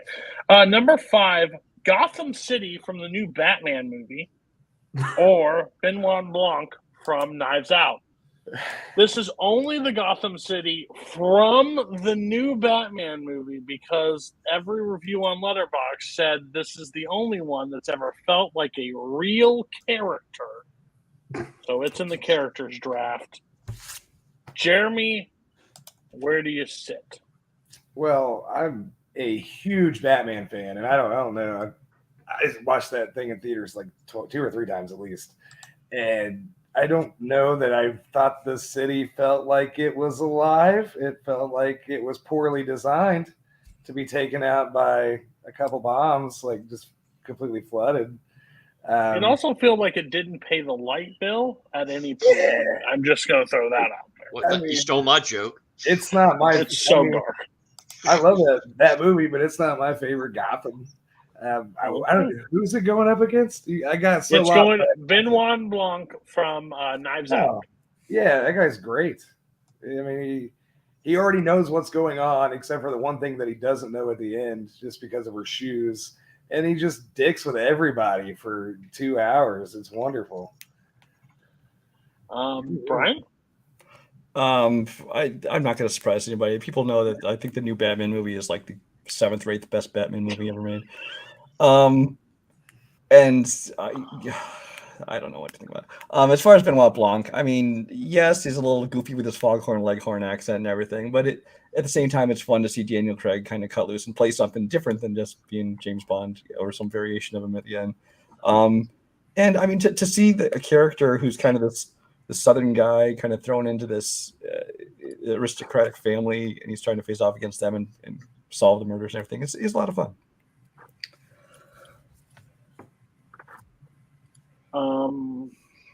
JTH. Yeah, I love Blanc in Knives Out. The Batman, not even the best Batman film with the Riddler. I'll go ahead and say it. To me, I've never pictured the Gotham City as a character. There's a lot of dark, there's a lot of green, a little bit of specks of red. And that's about it. What else am I supposed to say? Holtzman. Yeah, Gotham City. Why is this happening? Why are you the way that you are? Gotham City is a group of characters, a group of many characters, and some buildings, and a lot of water now. But Benoit Blanc is one character, and I think like people always say like Batman is the world's greatest detective. The world's greatest detective may be a resident of Gotham, according to them, but I think according to Knives Out, the world's greatest detective knows about donuts with holes in the middle. I will say, Knives Out, the more I watch it, the more it's moving into my top 100. I think the movie is absolutely great. We're gonna move him along. We're gonna check out Gotham City, but everybody said Gotham City was such a good character, so I wanted to see if it held up. It did not. Crazy how that works. Okay, your number 6, The Man with No Name, versus Borat. We're going to start with Brian. I'm not a fan of Borat. I mean, I get that Sacha Baron Cohen's characters tend to be almost more like performance art. I mean, he created a fun character, I guess. It's the situations, and I always hate the fake documentary style when things are clearly staged. But I mean, the character's fun. Actually, the second one I kind of enjoyed almost more than the first one in some ways, just because you got to kind of expand on it, and it wasn't just a one joke kind of thing. Who's going against? Sorry, I just blinked out. Can't even remember the guy's name, Brian. Wow. He went there. Oh, Man with No Name. Sorry, thank you. I still didn't get it at first. What? Yeah, and these are more movies that I've watched until like the last couple of years. And Clint Eastwood obviously creates an iconic character as far as westerns goes. There's I don't know if there's any more iconic character just in the western genre. The movies can be a little flat and slow at times, but that's kind of the feel they were going for in these kind of things, these desolate environments. So, I mean, they're both, I suppose, kind of fitting characters in their own way. Jeremy. The Man with No Name, like that's the lead of the only like iconic Western trilogy. Like I can't think of any other like 3-part Western story at all, let alone one that would come close to that. But Borat was a phenomenon. Like when that movie came out, that shit was everywhere. Everybody's walking around, 15 years old, going, my wife. It's completely insane how it took over pop culture for its moment. And also, I mean, it's stupidity and silliness at its core, just for the sake of messing with people. So it's hard to compare them. They're both great, but they're opposite ends of this thing called film. Cameron. Borat is a guy. He has a mustache. Says my wife. He walks around in bathing suits or just with his dick in his ass fully hanging out while he fights a man bare ass naked in a hotel. And then in the second one, he's a father, and not a good one. But he's trying. But I haven't seen any of the Man with No Name movies. Fair enough. Oh. JTH. Anarchy. Yes. Hate Borat. Didn't even see the second one. Didn't need to. Pretty much think I saw all I needed to see. Man with No Name is a legend in and of itself. The problem is, if I vote for that character, what am I supposed to say? Nice. All right, so we have one vote for Borat right now. Brian? Man, No Name. Brian, you're so evil. Jeremy? I mean, as iconic as it is, I mean, you have to go with it. You have to go with the Man with No Name, Clint Eastwood. Okay. Jeremy. Did we just go Jeremy? JTH. Sorry. What's his name? Okay. We're also Man No Name move on. Because I'm forced to, I vote for my wife. We know. I was so hoping that Jeremy would vote for Borat and give me the opportunity to break the tie for Borat. This is going to backfire miserably on me, but because of the group we have here, but I don't care. Number 7, The Grinch, and only from the live-action Grinch, versus the T-800.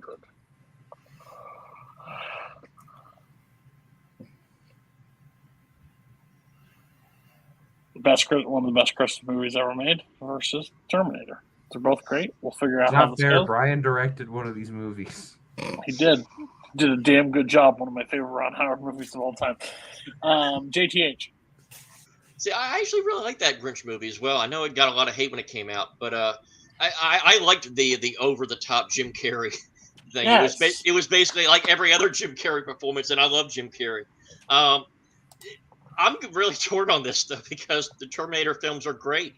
I mean, the first Terminator, I think, still has 100% on Rotten Tomatoes. Like the character, But is he that great of a character? Like, what does he do? That's the problem, and that's what I'm getting at here because I like the Grinch character a lot. But again, this is not a match I thought I was going to have to think about. So hats off to you, Cody. I'm sure this was your idea. It very much was. All right, Cameron. Close? So I have seen one of the Terminator movies. I've seen the first one. So I can vote. That's fair. I'll start by talking about The Grinch. I don't love the movie. I think Carrie's portrayal of the character is actually quite good. I think there are some very funny moments. Like when he's going over his schedule and his calendar for the day, where he's like, yes, wallow in self-loathing. Like all of those things, I think it's great. Hate, loathe entirely. And then like he does go through an arc within the events of the film. The man's heart grows 3 sizes that day. He doesn't even see a doctor about it. The T-800, I think part of the problem with the T-800 for me is having only seen the first one. Like, he really is nothing to me but an unstoppable killing machine. I haven't gotten to see the things where he goes through these changes as a character, where he becomes more than just this robot trying to kill Sarah Connor with nothing else really to him. So yeah, I think this would be a lot more clear cut had I seen at least the second Terminator, but I haven't, and that changes some things. Brian. Well, again, though, Cameron has to consider that if he's considering the Ellen Ripley from Alien Resurrection, not Ellen, this isn't the same T-800 in 2 and 3 now as there was in the first one. So one in the first one was crushed. It was kind of just his hand and his chip. We don't have to say that shit. Yeah, the T-800, again, another iconic character. I mean, he's because he's a robot, he's very monotonous, where he's just kind of that force that never stops coming, never stops chasing you down. So he was intimidating in that way, and he made for a great villain in a great sci-fi movie. The Grinch is an awful movie with no laughs in it. It's Jim Carrey being Jim Carrey, but in all the worst ways, and he's overdoing everything and overselling everything. I'm not a fan. You old cynical bastard. Jeremy. If you let me include the animated one, he's a great character. I won't do this.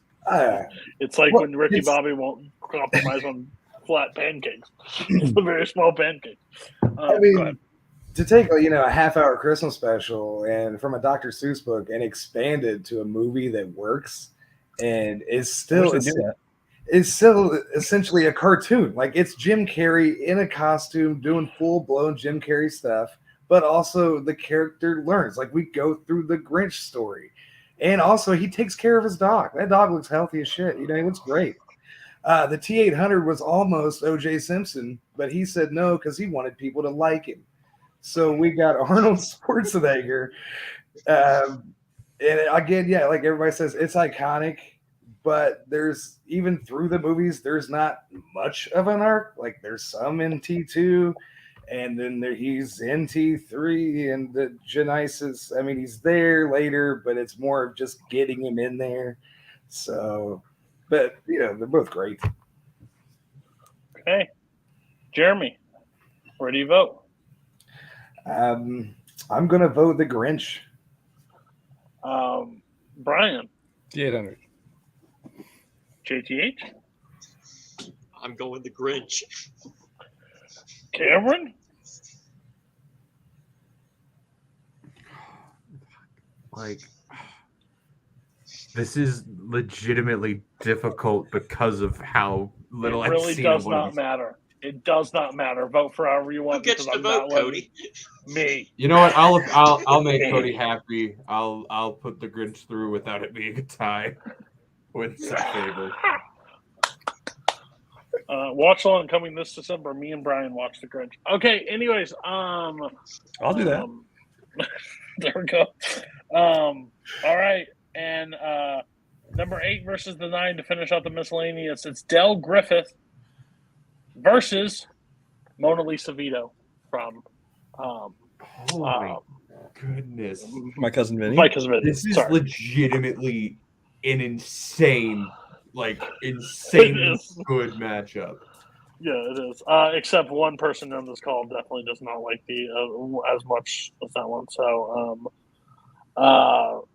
we'll start with JTH. Unfortunately, I've only seen My Cousin Vinny. You've not seen Planes, Trains, and Automobiles? I have not. Okay, that's fine. Talk about Vito. Really like Vito as a character. That's another video. That's another film I have not seen in a while, but I definitely remember the character as a whole and liking it a lot. I think if I have seen Plane, Trains, and Automobile, I probably would lean a different direction because I've always heard so many good things about it. But unfortunately, it's not how it works. That's true. Okay. Let's go, Jeremy. Oh man.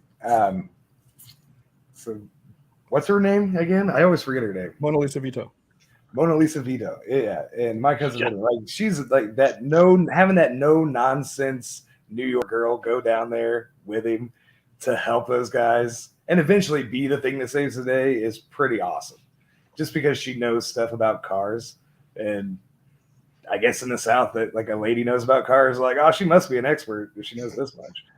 But then on the other end, Del just, he just ruins everything for the guy he's trying to trap. Like it's so funny to see all the problems it caused and to know that he sells shower curtain rings. Like that's just there.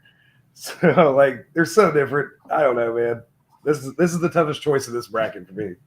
That's fair. Brian. Yeah, I mean, one of them is a character that won somebody an Oscar. So I mean, you have that going for it, and a deserved one. I don't care what anyone says. But yeah, it's a great character, like you said. It's somebody who it's not just the girlfriend role. This is somebody who is a strong character who clearly is the one in charge in this relationship, even as much as she might let Vinny think that he is. And in the end, she's the one that kind of that saves the day. For as far as Del Griffith, this is a character it very easily could have been a one-note character, just a bumbling idiot. But I mean, it's as you start to learn the backstory, you learn how he's kind of this lonely guy, and you learn that that the reason he's so friendly with everybody is he aggress on people. He just wants everybody to be happy, and so I mean, as much problems as he causes, you do feel bad for him, and you kind of understand him, and you want to be his friend. So I mean, it takes a character that could have been very simple and makes something interesting. Cameron? Yeah, these are both fantastic characters. Yeah, Mona Lisa Vito, like it was said, being that person who, like, for most of the movie just wants to leave, like, just doesn't want to be there. And, like, as bad as things are going for Vinny, she's like, I don't care about, like, the fact that all of this is happening to you. Like, I want to go home. I don't like this. But then, like, she still comes through for him, like, whenever he really needs her. Like, he needs a new suit, and as much as, like, she doesn't exactly get him the most functional suit that he needs, she gets him a suit within less than an hour's notice in a town with no tailor. And then, yeah, coming at the end with the cars. But Del Griffith, like, that man breaks your heart early on in this film, and then still makes you laugh, like, throughout. And then near the end of the movie, again, just, like, shatters your heart into a million pieces. Like, he's so real, and you just feel so much for this guy, because, like, you can tell he just wants to, like, be happy and bring joy to people around the holiday season, and, like, it's not exactly well reciprocated. Just a fantastic character. All right, JTH, how do you vote? Well, I have to go Mona Lisa because I haven't seen the other one. All right, Jeremy. Man.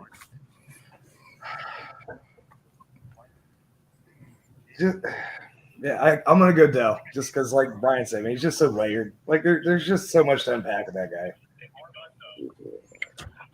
Brian, Mona Lisa. Cameron, Del Griffith. tied 2 of the votes. I can't make this decision because they are both. If I had to make a bracket, they would be both probably 1A and 1B for me. I love both these characters to and through. So Koho, decide the vote. Who wins? Mona Lisa. Okay, she moves on. I know it's tough. I would have probably went Dell if I would have had to get both, but I really need to see PT now. yeah.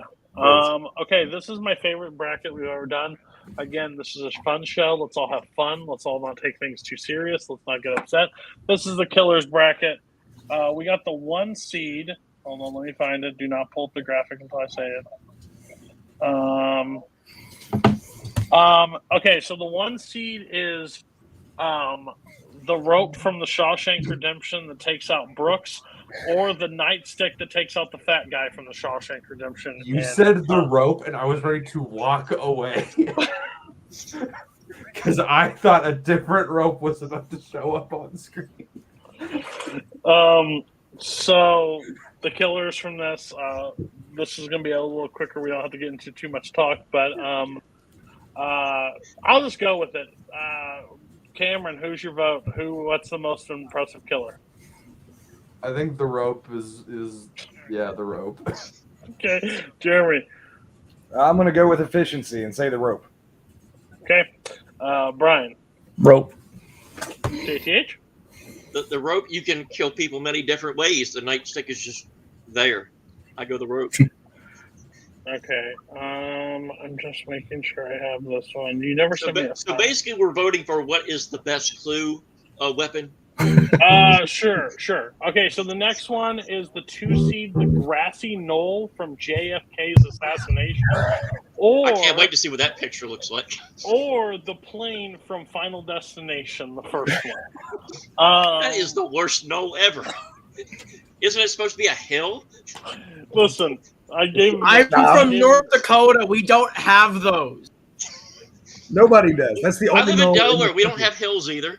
The grassy knoll from JFK assassination versus the plane from Final Destination. Brian, what's your The plane. Okay, Jeremy. Yeah, I mean, there's no movie without the plane. God, the grassy knoll was one of my favorite things I've ever had to put down on anything. Cameron. I voted for the grass. I've never seen Final Destination. So. The grassy knoll. I watched JFK last month. Never seen any of the. There's no JFK movie without the grassy knoll either. Let's be real. There would be. It'd be a different JFK movie. JTH. I'm going the plane just because that wasn't a grassy knoll. Oh, dang it. Okay. Okay, if it was the grassy knoll from Jackie, then maybe. Okay, so the next one is the iceberg from Titanic, or the winter that killed in The Shining. I can't think of the character's name off the top of my head. Jack Torrance. Jack Torrance, who dies in the winter outside. Who's your vote? We're going to start with Which JTH. Jack died better, guys? Yeah, which Jack died better? Jack. JTH, who you got? I'm going iceberg. Jeremy. Yeah, I'm going to have to go winter. Like, there's always winter. Okay. Cameron? The rules of this game require that I can't vote for a thing I haven't seen, so I vote winter. Wow. Okay, Brian? The iceberg gets to take out hundreds of people, and it freezes them and drowns them. So I got to go iceberg. So it's tied, I think. Is that tie? Yeah. The iceberg's moving through. Me and Koho, I think, both had the iceberg moves through. But as much as the fun is the other one. Okay, so, oh, crap. I don't remember what 4 is associated with. Let me look, sorry. Of course, it's not on. You need me to just tell you real quick? Or Yeah.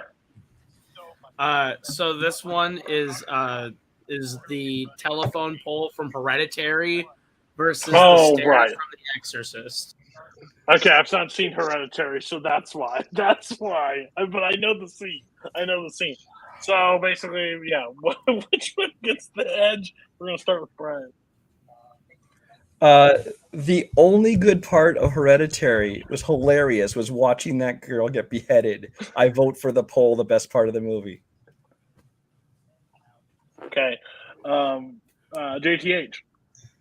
I got a soft spot for the telephone pole. If it wasn't for that, we wouldn't have internet. We wouldn't be here. So.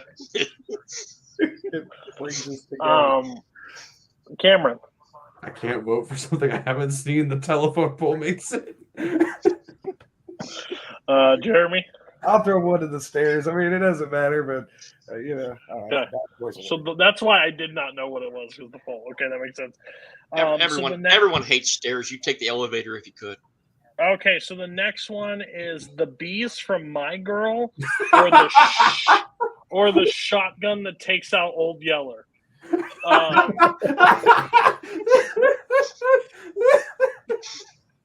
So we're gonna start with Jeremy. Oh man. Well, bees suck, man. I've been stung by wasps 4 times this week. So can you not see without your glasses? And well, I mean, you need his glasses. Kind of, you know.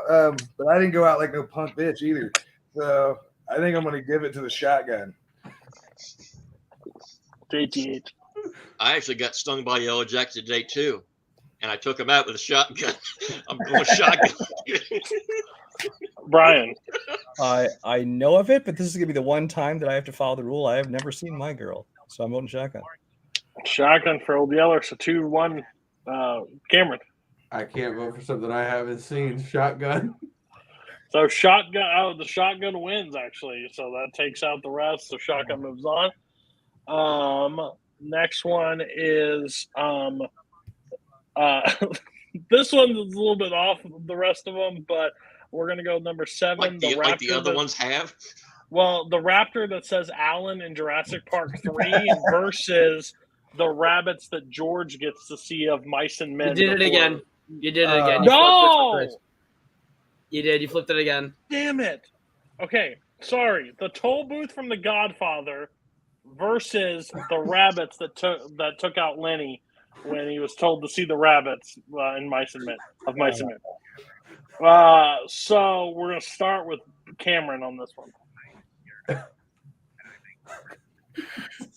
George, tell me about the rabbits. So I've never seen a movie version of A Mice and Men. I've read the book, but the toll booth gets my vote. Okay, Brian. I guess by that rationale, I have never watched the movie version of A Mice and Men. So with Gary Sinise? It's a great time. Great time. He gets shot. Sad. Jeremy. So like I read this book in high school, and then I found the movie. And as he's saying, let's go look and show me, and I'm crying already. Like I'm giving it to the rabbit. Okay, JTH. So I did see of Mice and Men in high school, and I wanted to tend them rabbits too. I just didn't want to get shot in the back of the head, but it happened. And I hate toll booths. They charge an arm and a leg now, so I'm going with the rabbits. Okay, so I'm going to put the rabbits through because I've seen it, but I've used that numerous times when people tell me, when people are talking and I don't like to hear what they're saying, it's like, please just take me out. Like, let me go see the rabbits. Okay. All right. So the next one, hopefully I don't do this again. Oh, I don't think I will. Okay. So this is the raptor that says Alan in Jurassic Park 3 versus the garage door in Scream. And that's not blue. We're not talking actual blue. I don't think you can find an actual raptor, the raptor that said Alan. So we're going to start with JTH. I'm going with the raptor. Okay. Jeremy. Well, I don't know that that raptor actually kills. I don't know either. I can't I'm confirm sure nor deny.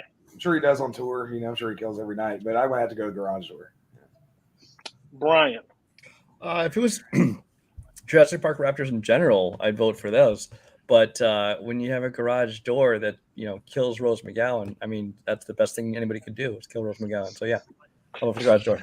Jesus Christ. Okay. Cameron. Did the garage door just sweep in 3? I think so. All right, garage door then. right, Garage Door moves on. And your final matchup in the Killings before we go to our matchups, the Tree in Logan versus the Curb in American History X. Oh, Jesus. I'm so glad that the thing I thought Koho might have put in this round once I realized what was happening didn't. What was your? Well, I was thinking. Well, especially when you said the words "the rope," I thought the rope from Bridge to Terabithia was going to show up. That was in the short list. We did cut it, but we were going to put that in there. I heard the rope, and I was going to walk out of this room. No, but we did. So it's the Curve from American History X versus the Tree that kills Logan at the end of Logan. So we're going to go with Cameron first. I can't vote for something I haven't seen, so the Tree. Okay. Brian. The Tree took out something that nobody else could over like 8 other movies, so vote for the Tree. Okay. Jeremy. Man, it's a comic book character. I don't think at the end of the day that tree ain't gonna amount to shit eventually. So I'm gonna take the Curve because that's gross. That scene is gross. The thing is, I know the context It's of the gross. Curve, and I think it should win, but I can't. JTH. The Tree killed a legend. You got to go with the Tree. Okay, fair enough. Okay, so the Tree moves on. So now we are done with the final round. So these are going to be kind of just like the last few rounds. We're going to do kind of rapid fire. We're going to work through them all and go. So we're going to go. I'm guessing you have this in my order, Koho. Actually, you're just going to throw them up and I'll talk about them at that point, just to make sure, because we're going to start with the protagonist side. When he's ready. Again, thank you all for being good sports. I was very hesitant to do that round, but I wanted to have that round for so long. That's awesome. And it My favorite lived up thing is to one of those 4 inanimate objects is making it to the final 4. It 100% is, and I can't wait. Happy Kirk dropped. He would have gone. I out can't of wait line for there. Garage Door versus Zack Snyder. I would like It's to see happening. Garage You know Door it with is. Zack Snyder. One can dream. I Garage think Door would they win. can determine what won, but I don't know. You're taking.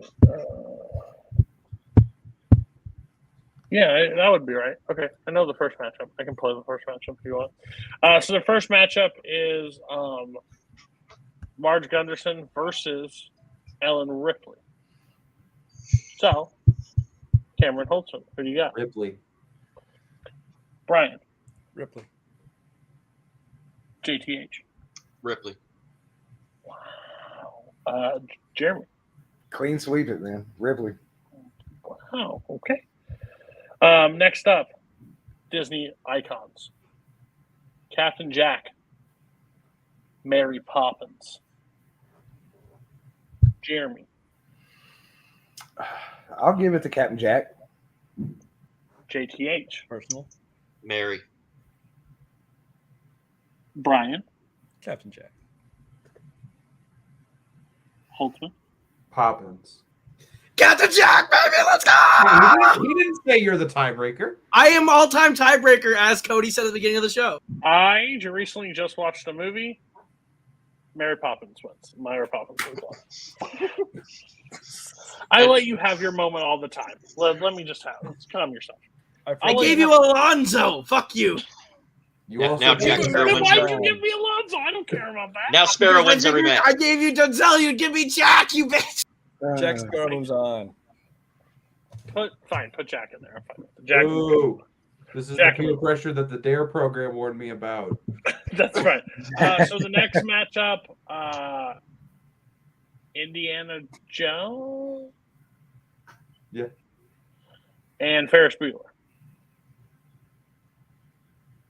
So, Cameron Holtzman. Ferris.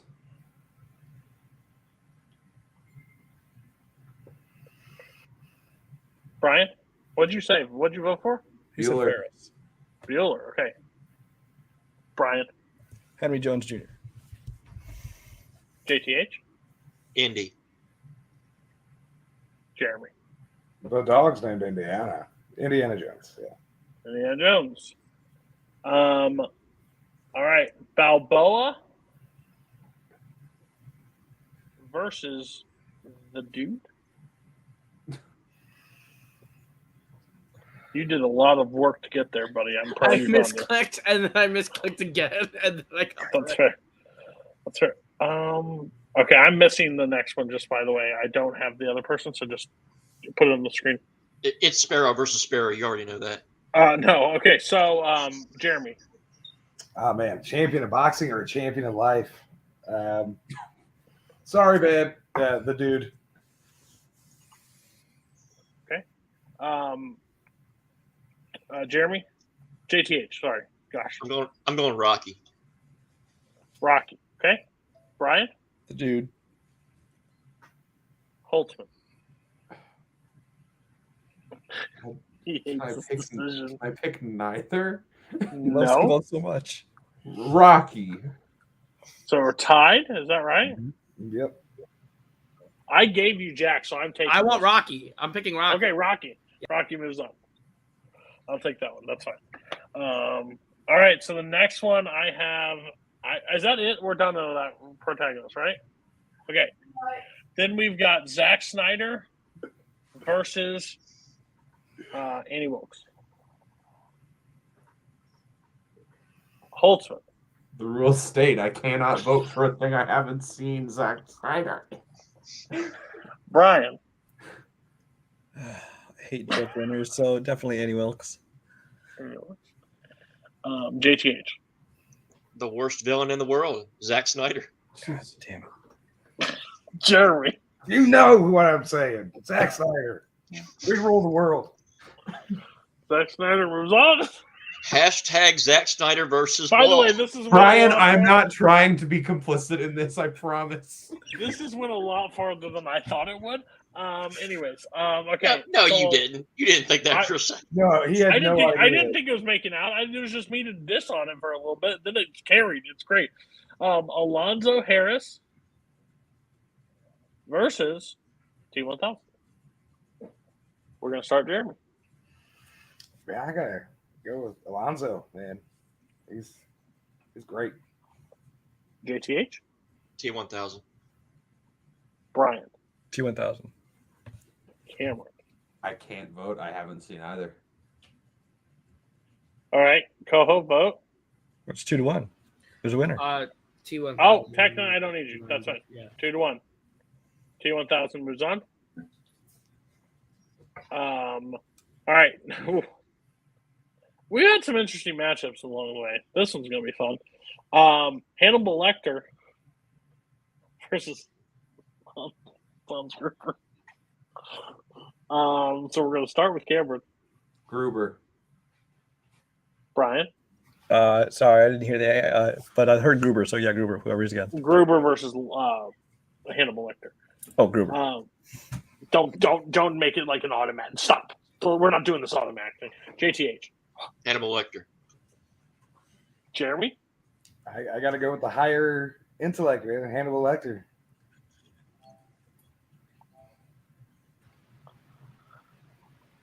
Hannibal Lecter. So I know what I think. So. Hannibal Lecter moves on.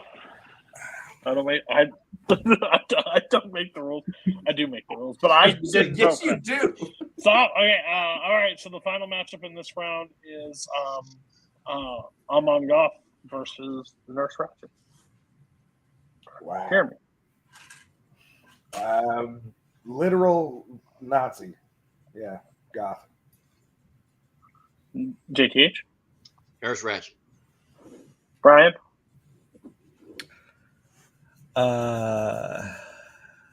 Again, I think I'm going more evil versus characters. I'm gonna go with Ratched.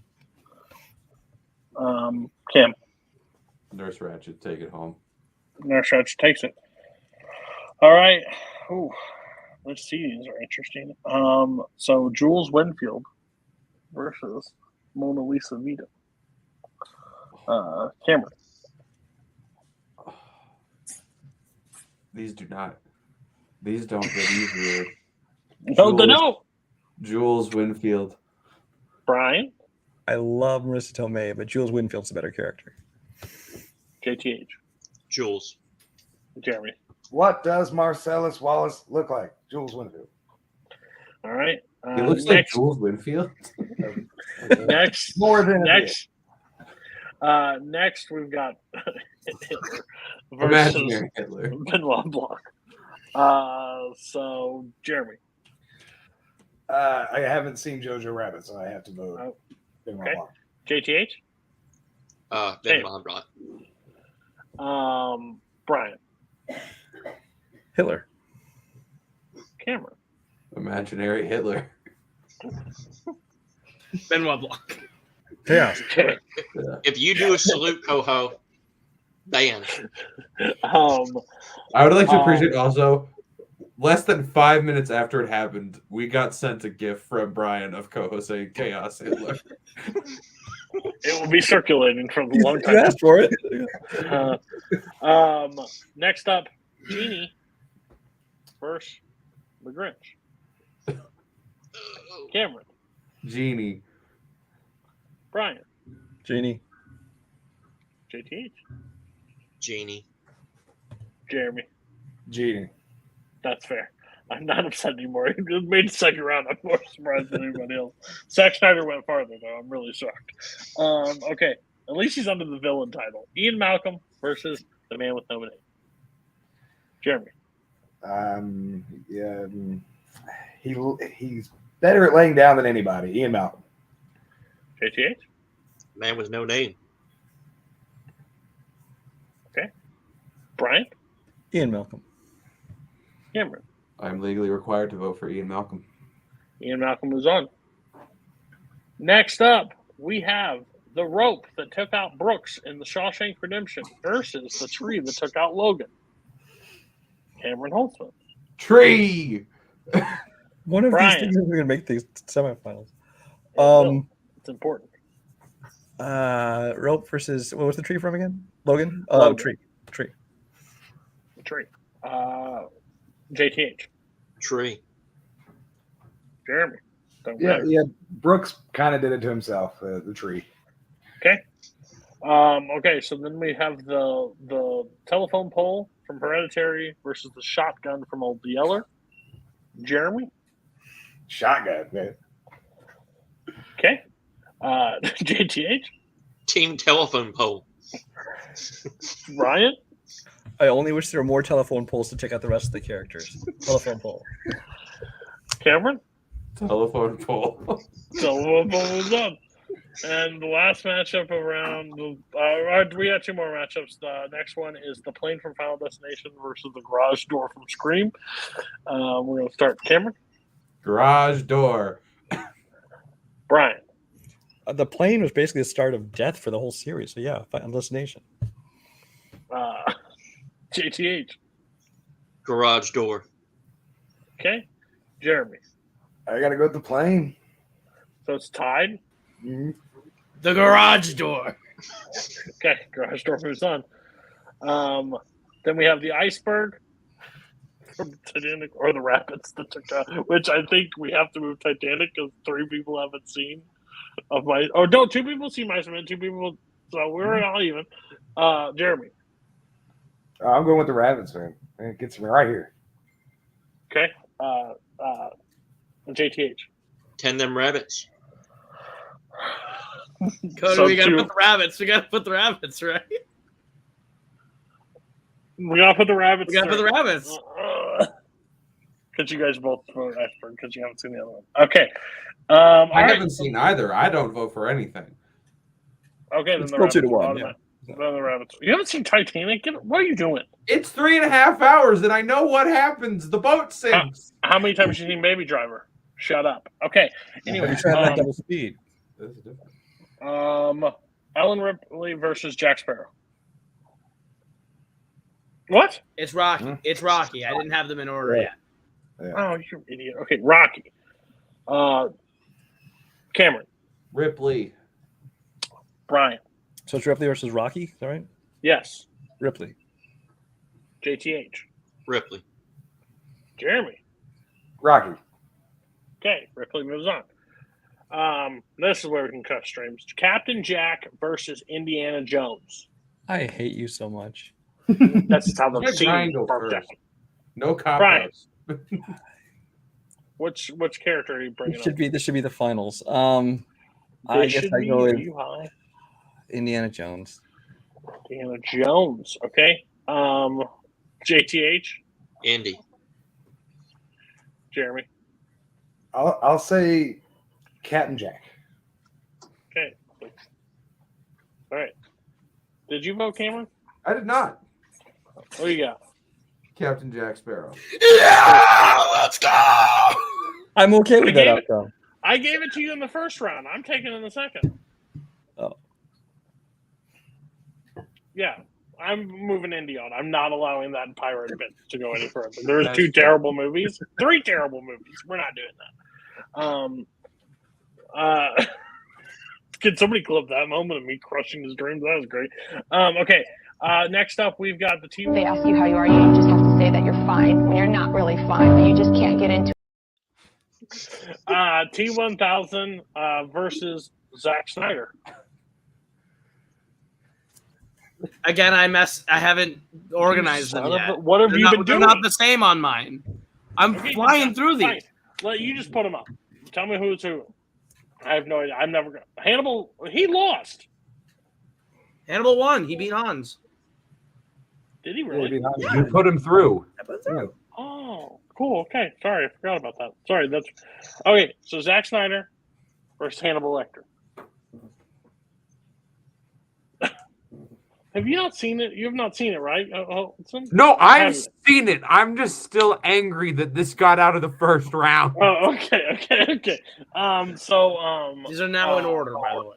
Okay. Holtzman. Hannibal Lecter. Brian.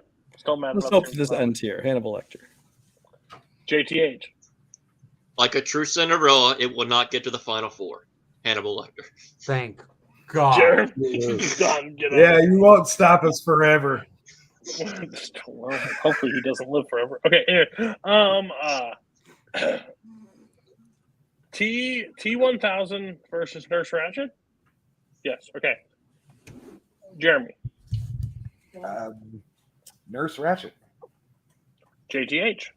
T1000. Brian. T1000. Cameron. Nurse Ratched. Tied. Koho. T1000. T1000 moves on. I thought you didn't see T2. No, I didn't see T2. So how'd you vote? For Nurse What'd you Ratched. vote for? You voted for Ratched. That makes sense. Now we're on the same page. I voted for the one that I've seen. You've not organized the last one, right? Okay. Okay. All right. Jules versus Benoit. Cam. Jules. Brian. Jules. JTH. Jules. Jeremy. Jules. Okay. Next one. Jeannie. Ian Malcolm. Jeremy. Genie. JTH. Genie. Brian. This is actually a tough one, but I'm going to go Ian Malcolm. Holtzman. I never traded my friend a $5 Starbucks gift card for a framed photo of the genie, but I did trade my friend a $5 Starbucks gift card for a framed photo of Ian Malcolm. So what does that mean? It means I'm voting for Ian Malcolm. So we're tied? Okay. When the Pirates of the Caribbean breaks down, the pirates don't eat the tourists. We're going to go with Ian Malcolm. Ian Malcolm was on. Okay. The tree from Logan, the telephone pole. No, I don't know if that's correct. Yes, from Hereditary. Cameron. Tree. Brian. Again, the telephone pole did my favorite moment, the only good moment in the movie. So telephone pole. That's great. I love that. That's your vote, JTH. It's the most Brian answer ever. The telephone pole makes all this possible. Team telephone pole. Jeremy. Telephone pole. Telephone pole moves on. And then we got garage door versus the rabbits. It's gonna be either a 2-2 vote in this one.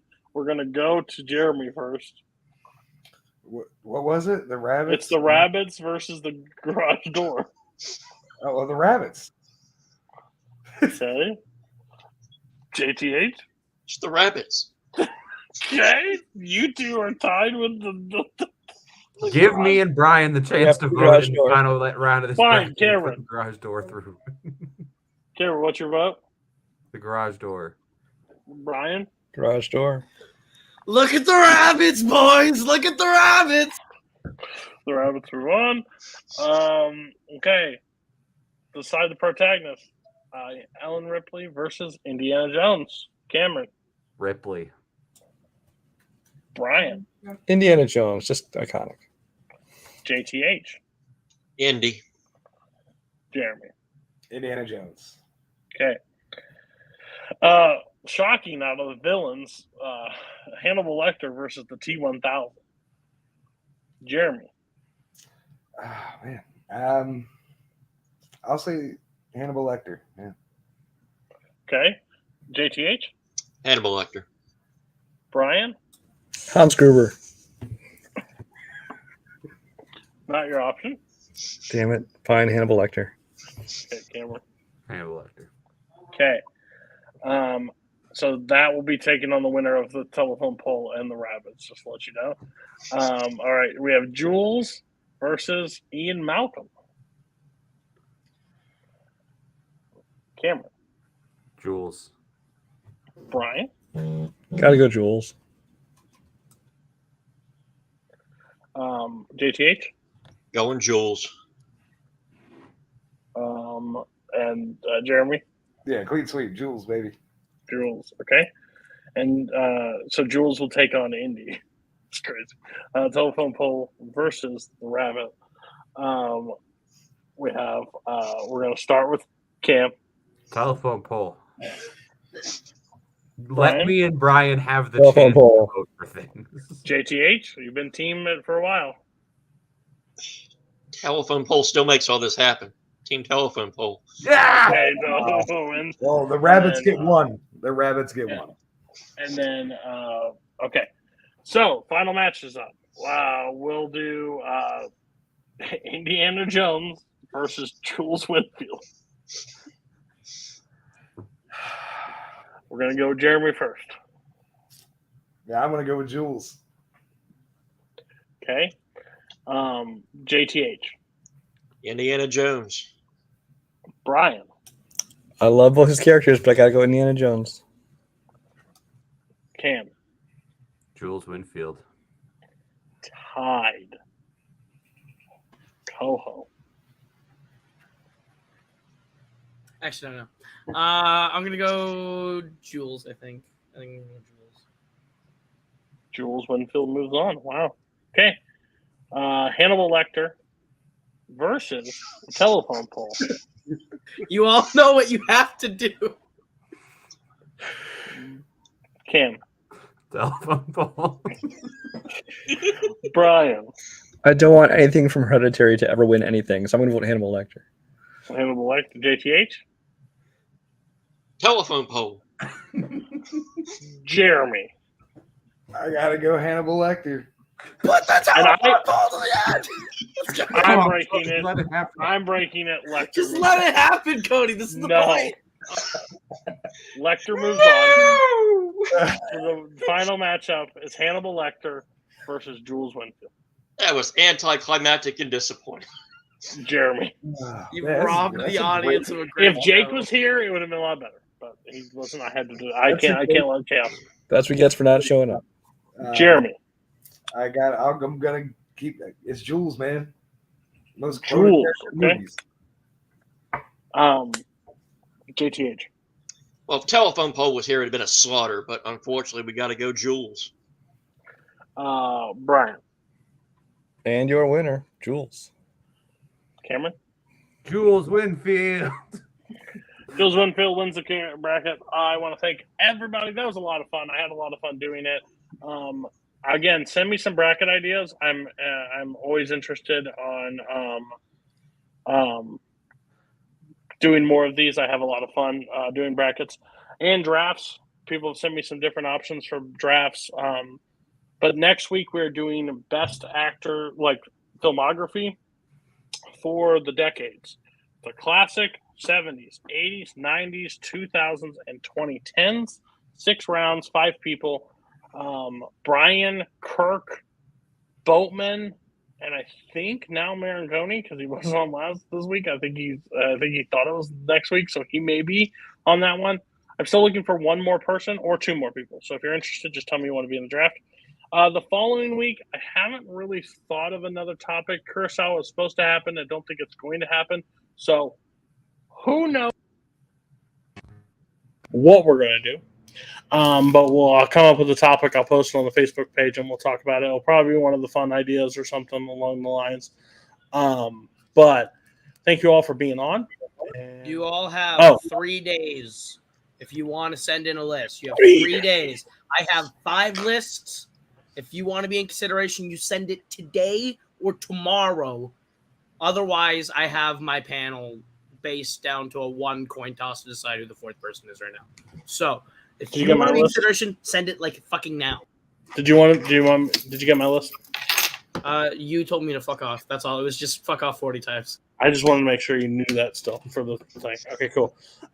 Again, Jeremy, thank you for being on. Sucks that you work normal Wednesdays, but if you ever get another Wednesday off, it'd be great to have you back on the show. It was a lot of fun. JTH, next time we won't make it 3 years till the next time you're on. Next sports topic, I want you on the panel, so be sure to be available. And Brian, it's always nice having you, even though you never get your way on the show whatsoever, no matter how much pain we put you And I'm okay with that. And Holtzman, again, thanks for showing up. Thanks for bringing the first ever light effect to our show. So I appreciate that. Next week, if you want to be on the draft, we need 2 people. Thank you all. Have a great night. I know it was you, Fredo. You broke my heart. Your guilt has been determined. This is merely a sentencing hearing. Now, what will it be? Death or exile? You better lawyer up, asshole, because I'm not coming back for 30%. I'm coming back for everything. So, Normally, I would say auf Wiedersehen. But since what auf Wiedersehen actually means is till I see you again, and since I never wish to see you again, to you, sir, I say goodbye.